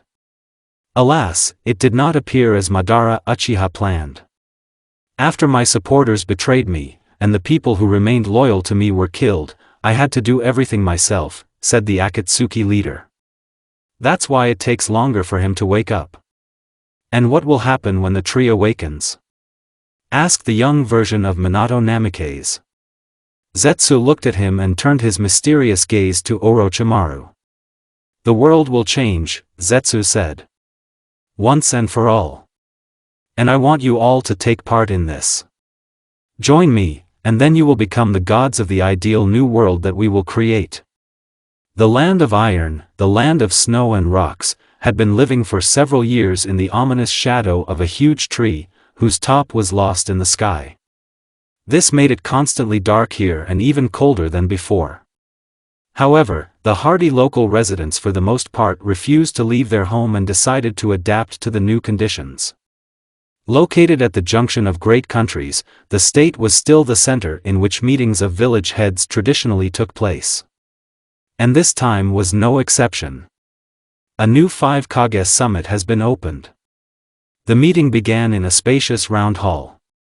At the head of the table sat Mifune and the invited guest, the daimyo of the Land of Fire. The remaining seats were occupied by the heads of Suna, Kyumo, and Iwa, as well as candidates for the post of 6th Hokage. The short, plump old man frowned and thoughtfully scratched his beard. The muscular dark-skinned Raikage in a white open cloak cracked his knuckles. The Kazekage, a man dressed in black with one hand made of pure gold, glanced at the other participants in the meeting. After discussing all the details with the Honorable Daimyo and the other Kages, we made a collective decision that the next Hokage of the Hidden Leaf Village should be Might Guy, said the old man in samurai armor. The man with the bowl cut smiled. He sat in the farthest corner, leaning his crutches against the table, and didn't even know how to react to this news. The savior of Konoha attracted the approving glances of the heads of the Konoha clans, who were not offended by such a decision. Thank you. I am not in the best shape yet, but I will do everything that depends on me so that during my reign, Konoha recovers from what happened and regains the will of fire. The new Hokage waved his hand. You can start right now, said Raza, placing his golden hand on the table. The Akatsuki survived. Right here and now one of them is protecting this tree. It's true, Mifune confirmed. Immediately after the appearance of this strange tree, I tried to take action and ordered my samurai to cut it down. I sent more and more troops, but no one returned. Only the last time one of my samurai managed to survive and inform me about Akatsuki, who was guarding the tree. And it looks like he's preparing something grandiose and very dangerous, the Raikage muttered. My ninja sensors sensed the chakra of this tree long before they crossed the borders of the country of iron. Akatsuki is always dangerous. Remember what they did to all the Jinchuriki. Where is Kirigakure and Hidden Waterfall Village now? The Kazekage muttered, looking at the artificial limb created from the golden sand he controlled. He remembered his encounter with two from the organization that everyone had forgotten about. It was in that battle that he lost his arm and lost his son. Our shinobi conducted research. The chakra of this tree is the connected chakra of all Bijou, said the Tsuchikage. Mr. Mifune, this place has become dangerous. Mifune nodded. Even we samurai feel how chakra has changed in this country. Strange things happen here, natural anomalies. And recently, such cases have become more frequent. I think this tree, whatever it really is awakening. We need to join forces and defeat Akatsuki, said Guy. It was stupid to send samurai alone on such a task. If Akatsuki is as strong as before, able to defeat the tailed beasts and destroy villages, we can only win by working together. I agree with the Hokage, the Raikage nodded. We need to create an alliance and deal with this once and for all. But how many people do we need and how much time do we have? Muttered the Kazekage. And how can we fight what Akatsuki is preparing if we don't even know what it is? Old Inoki leaned back in his chair, wincing at the same time and praying that his back would not be pinched, looked around those present with a serious look and said, You are too young to remember ancient legends. There was a belief about the Sage of the Six Paths and the Tailed One, who was so strong, which could destroy all life in the world. The sage defeated the beast and divided it into 9 parts. This is how the 9 tailed ones appeared. But they are still parts of a single whole. And if you put them together, which Akatsuki did 3 years ago, it will be possible to revive the 10 tails. I heard this when I was just a boy and considered it a fairy tale, but now everything I heard is repeated in reality. I no longer consider it fiction. Then the legend of the sage Rikudo is not fiction, said the Raikage, frowning.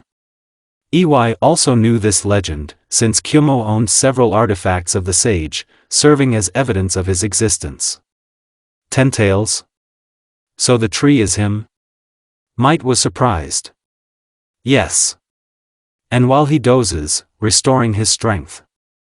But everything suggests that the moment of his awakening is close. And may Rikudo Sennin help us all if this does happen, Tsuchikage nodded. Let's return to our villages, mobilize our forces and strike, Raza suggested, and everyone gathered nodded. Like one big army. As a single alliance. Then that's what we'll do, said Mifune. Congratulations, friends. We have just made a great and right decision. This date will definitely go down in shinobi history as the day that changed the world. Another day passed for Konoha as they waited for the Hidden Leaf representatives to return from the 5 Kage summit. This expectation caused excitement, because very soon a new face would join the ranks of those looking at the village from the cliff, and at a solemn ceremony the new Hokage would address the residents, restore their hope and tell them what to do next. In the meantime, restoration work continued in Konoha. Shinobi and ordinary people worked hard, and thanks to this, more families regained their home. Very soon they will no longer have to huddle under one roof over their heads, and the affairs of the village and its inhabitants will once again go uphill. "Why are you sad, beauty?" asked the fair-haired young man, rising in one leap to the balcony, where the dark-haired girl, in splendid isolation, watched the clouds floating across the sky. Mikoto shuddered. She was so deep in her thoughts that the appearance of the Joker was sudden for her. The former Jinchuriki smiled, taking a card out of his pocket. The next moment, it exploded in his hand with a white cloud of smoke, and in its place appeared a red rose, which Naruto handed to the Uchiha. She also smiled, accepting the gift and inhaling the sweet aroma of the flower. She always liked flowers. And card mastered tricks that never got boring. Why alone? Kimiko went to have fun with Lee, Tenten, and Choji. After all, it was Kakashi-sensei's birthday today. I would. But I decided that I was too tired to celebrate anything, and I wasn't in the mood. It's great that Kimiko is making new friends. She missed them, he said. The Uzumaki nodded understandingly and, approaching, hugged the Uchiha around the waist. "What are you doing here?" Mikoto asked, looking into his violet eyes and cheering up a little. "How's the game?" "You rarely turn down a chance to humiliate Shikamaru in The Fool." "You know, sometimes I get tired of cards too," he sighed. "I just wanted to spend a little time with you." He turned her towards him. Mikoto, knowing what would happen next, stood up on her tiptoes and their lips met in a kiss. Closing her eyes, she felt lightness and warmth. Now she didn't think about anything. "But what's the matter?" Uzumaki asked, pulling away and feeling that something else was gnawing at the girl. "There is one thing that doesn't give me peace," Mikoto admitted. "You should take a look at this." They left the balcony, walking into a room lit by a chandelier on the ceiling that Naruto even seemed to remember. "You know, I've never been to Sasuke's. Unless that night when Itachi." "Never mind," he muttered. He didn't like receiving guests, Mikoto agreed and, going to the chest of drawers against the wall, looking in the mirror and straightening the curl that had fallen on her face, she took a family photo. Looking at her with a thoughtful look, she turned to Naruto and handed it to him. Taking the photo, Uzumaki tensed, since the first person he noticed in the picture was Itachi. "What do you see?" "This is Sasuke's family. His brother, father and mother," the Jinchuriki answered, feeling thoughts swirling in his mind. It was no coincidence that Mikoto noticed this photo. Was the day when she suspected something? What else? Mikoto asked a new question, peering into Uzumaki's face and seeing that he was thinking about something. "Sasuke's mother. You look like her," Naruto voiced the thought that had been haunting the Uchiha all this time. "Kimiko told me this too. Only I'm not just similar. I am an exact copy of her. Do you see this mole on your neck?" "She had the same one," she said and became quiet. "Naruto, I'm scared." The Jinchuriki sighed and, going to the chest of drawers, put the photo in place. "I have to tell you something. It was long overdue. But until recently I wasn't sure," he muttered. "What to say?" Mikoto asked quickly. Naruto asked her to sit on the bed with a nod, walked back and forth across the room and, collecting his thoughts, said. "Many years ago, here, in this very room, a terrible thing happened. Sasuke's parents were killed by Itachi, and I witnessed it. He had already finished off his father, and Sasuke's mother was seriously wounded and bleeding. Sasuke himself was apparently under the influence of some kind of technique. I tried to intervene and do something." Mikoto looked at him in surprise, wondering how long ago it was and how young Uzumaki was then. Did he really know some techniques even then and was not afraid to oppose his brother Sasuke? "I threw a card at Itachi and used one of the first techniques I tried to master. But apparently I made a mistake somewhere. And what happened? The Uchiha asked, holding her breath. I don't remember anything further. I was thrown back and woke up in the hospital. And that's where I saw you for the first time, Naruto said. And how are these events connected? Mikoto didn't understand. While being captured by Danzo, I met Orochimaru. He knows a lot about techniques. He told me about how my technique actually worked. Uzumaki paused. This technique did not work on Itachi. He managed to quickly disappear. It worked on Sasuke's mother. And what did this technique do? The girl asked quietly, already having terrible guesses. Turned her into you. This jutsu brought her back to her childhood and erased all her memory. When you woke up, wandering through the destroyed quarter, and were found by the ANBU of the third, you only remembered your name, her name. Mikoto, you are the same Mikoto Uchiha, the only Mikoto Uchiha. The girl froze, digesting everything she had heard with an expression of complete horror on her face. You always tried to remember at least something. To find out something about your family. But all memories were erased. And I did it. Sorry, Uzumaki squeezed out, stopping and looking at the girl, whose eyes were completely empty. She looked at one point in front of her, feeling like the whole world was turning upside down. She was struck by the realization that she had once been an adult woman, someone's wife, someone's mother. And all this had sunk into oblivion, and her life began from scratch. How can this be? She whispered, touching her stomach with her palm.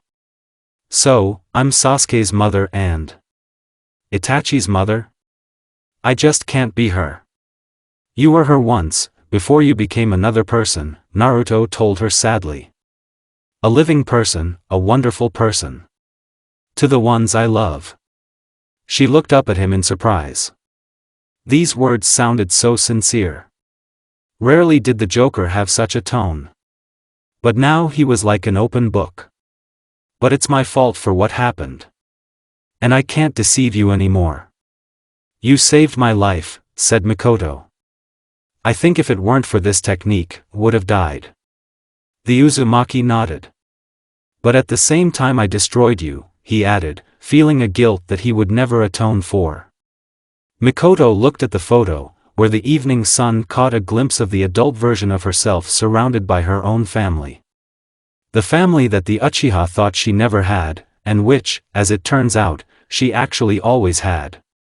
Thank you, she said, wiping away a tear that rolled down her cheek. From everything she learned, the girl was overwhelmed with emotions. You didn't let me die, and that's the main thing, even if it happened by accident. Thanks for telling me. Naruto sighed. Looking at the Uchiha who was struggling with her own feelings and tears, he felt uncomfortable. However, the realization that now she knows everything freed him from a heavy burden. All this time I felt a connection with Sasuke and could not explain it. It seemed to me that we were not just members of the same clan, but a family. That's how it was. But he didn't know anything. And he considered me a parody of his mother. Or an imposter who appropriated her name. The girl sobbed and wiped her tears again. I guess I'd better leave you, Naruto muttered, thinking that he was unlikely to be of any help. What could his consolations do? They are unlikely to change anything. He looked at the photograph, where next to Mikoto there was a man in a blue robe, in whose gloomy face one could discern the same qualities he shared with the children. That's who should be with you, not me. Mikoto smiled. Fool. I don't even remember him. How can you love a long-dead stranger? There seemed to be mockery in her voice. Yes, it turns out that we had nothing physically with him. Yeah, except for the children, the former Jinchuriki objected. The girl stopped shedding tears and started laughing. I have a house, a family, children. And one of them, who tried to kill me, is several years older than me, she squeezed out through laughter. And the other one was nearby all this time, without even knowing who I was. Naruto smiled. It really sounded terribly ridiculous. But in fact it was true. Life has never been so difficult, right? The Uchiha sighed and leaned back on the bed, plopping down on the soft bed and looking at the ceiling. On the contrary, everything became very simple in an instant, she admitted, feeling how the range of feelings overwhelming her was slowly cooling down. She raised her head and looked at the Uzumaki. I'm still me. And my past life cannot cancel out this one. Joker also sighed with relief and sat down on the bed. He, too, felt relieved from the realization that everything was now in its place. Glad you think so. Do you want me to stay? Her hands lay on his shoulders, and the next moment the Uchiha forced the blonde to lie on the bed, and she deftly found herself on top of him. Their gazes met. Certainly. I love you even more now, she said, looking into his violet eyes. In this life, I am yours and no one else's. Naruto winced and smiled. I love those too. Mikoto didn't let him finish what was already obvious. She shut his mouth with a tender kiss, closing her eyes and dissolving in a rush of love. A long and passionate kiss with an embrace turned into something else when Mikoto's hands moved to his cloak and opened it in different directions, revealing a torso riddled with battle scars and a stomach with a seal that had turned into a dead tattoo. Do you really want this? He asked, still unsure. Yes, I am. And I'll be very offended if you don't. Mischievous sparkles sparkled in Mikoto's eyes. Uzumaki did not hesitate any longer. Rising up on the bed, he took off his cloak, throwing it into the corner of the room. The Uchiha was able to appreciate how strong and mature Naruto had become over all these years and was amazed that now his arms up to his shoulders were covered in tattoos in the form of maps. In combination with strong, sculpted muscles, it looked very beautiful. Immediately after this, his hands were on the fastenings of Mikoto's vest, with which the blonde did not struggle for long and simply tore it off, also throwing it to the side. The Uchiha liked it. Her hands slid over the guy's stomach and ended up on the zipper of his trousers, under which something was already bristling excitedly. She helped him get rid of his clothes, and then Naruto forced her down again, pulling off the girl's t-shirt, shorts and black underwear. When they were completely naked, Joker pressed a kiss to her neck, causing the Uchiha to shudder and arch from the pleasure that spread throughout her body, after which he began to move lower, caressing her collarbones, beautiful breasts with erect nipples and tummy. Now he was driven not by animal passion, but primarily by love and the desire to give his beloved pleasure. She arched again and let out a long moan when the object of Naruto's caresses became her most intimate place, which Uzumaki worked on especially diligently, spreading her legs, trembling from his actions. The Uchiha rolled her eyes and, biting her lip, let out moans of pleasure, feeling the rolling waves of heat from her lover's caresses. Please do it, she breathed, realizing that she wanted more. He himself was about to begin the next stage. Moving higher and kissing the girl, he threw her legs over his shoulders, and then helped himself with his hand and directed Mikoto's strengthened, excited flesh inside. She shuddered and groaned in pain, feeling how the former Jinchuriki was tearing apart the barrier that had arisen in the way in order to plunge into her completely. Having carefully completed what he started, he began to act, making slow progressive movements back and forth and letting the girl get used to the sensations. The pain receded, and then she, clutching the sheet in her hands, began to yield to him, thereby urging the Uzumaki to move faster. Their sighs and groans became louder. Fighting the urge to quickly finish what he started, Uzumaki pulled out of Mikoto, turning her over and putting her on her knees. Resting her hands on the wet bed with traces of blood, the Uchiha felt the guy who had settled behind her again penetrate inside. His hands lay on her buttocks, slightly spreading them, which added to the sharpness of the sensations. The thrusts made Mikoto's breasts sway in time with her sighs. She closed her eyes, feeling how with every movement the wave of sensations that she experienced for the first time in her new life was approaching. Her lover was also close to the end. He quickened the pace and entered all the way, erupting hot, like fire, liquid inside. Freed from the hot, wet captivity, he lay down next to her, restoring his breathing and listening to his sensations. "I felt so good," the Uchiha whispered in his ear, kissing his cheek. Like a contented cat, she clung to him, and Uzumaki hugged the girl, enjoying how warm her body was. Oh yes, it was wonderful. They walked side by side, holding hands tightly and feeling the excitement overwhelming them. This warmth was something like a healing elixir, healing numerous wounds in the past of the guy and the girl. It was capable of overcoming anything, even what lay ahead of them. The memory flashed back to yesterday evening when, on the day of his return to Konoha, Might Guy, proclaimed at the 5 Kage summit as the 6th Hokage of the village, spoke to the crowds of shinobi and ordinary people who filled the streets. Something is coming that threatens all of humanity. And we have to fight back against this. Now is not the time for us to fight with our neighbors, nor for them to fight with us. We must all unite and fight back the evil that can still be stopped. Akatsuki and their supporters will interfere with us, but together we can defeat the enemy and bring security to the world where we and our loved ones live. And then the power of youth will triumph.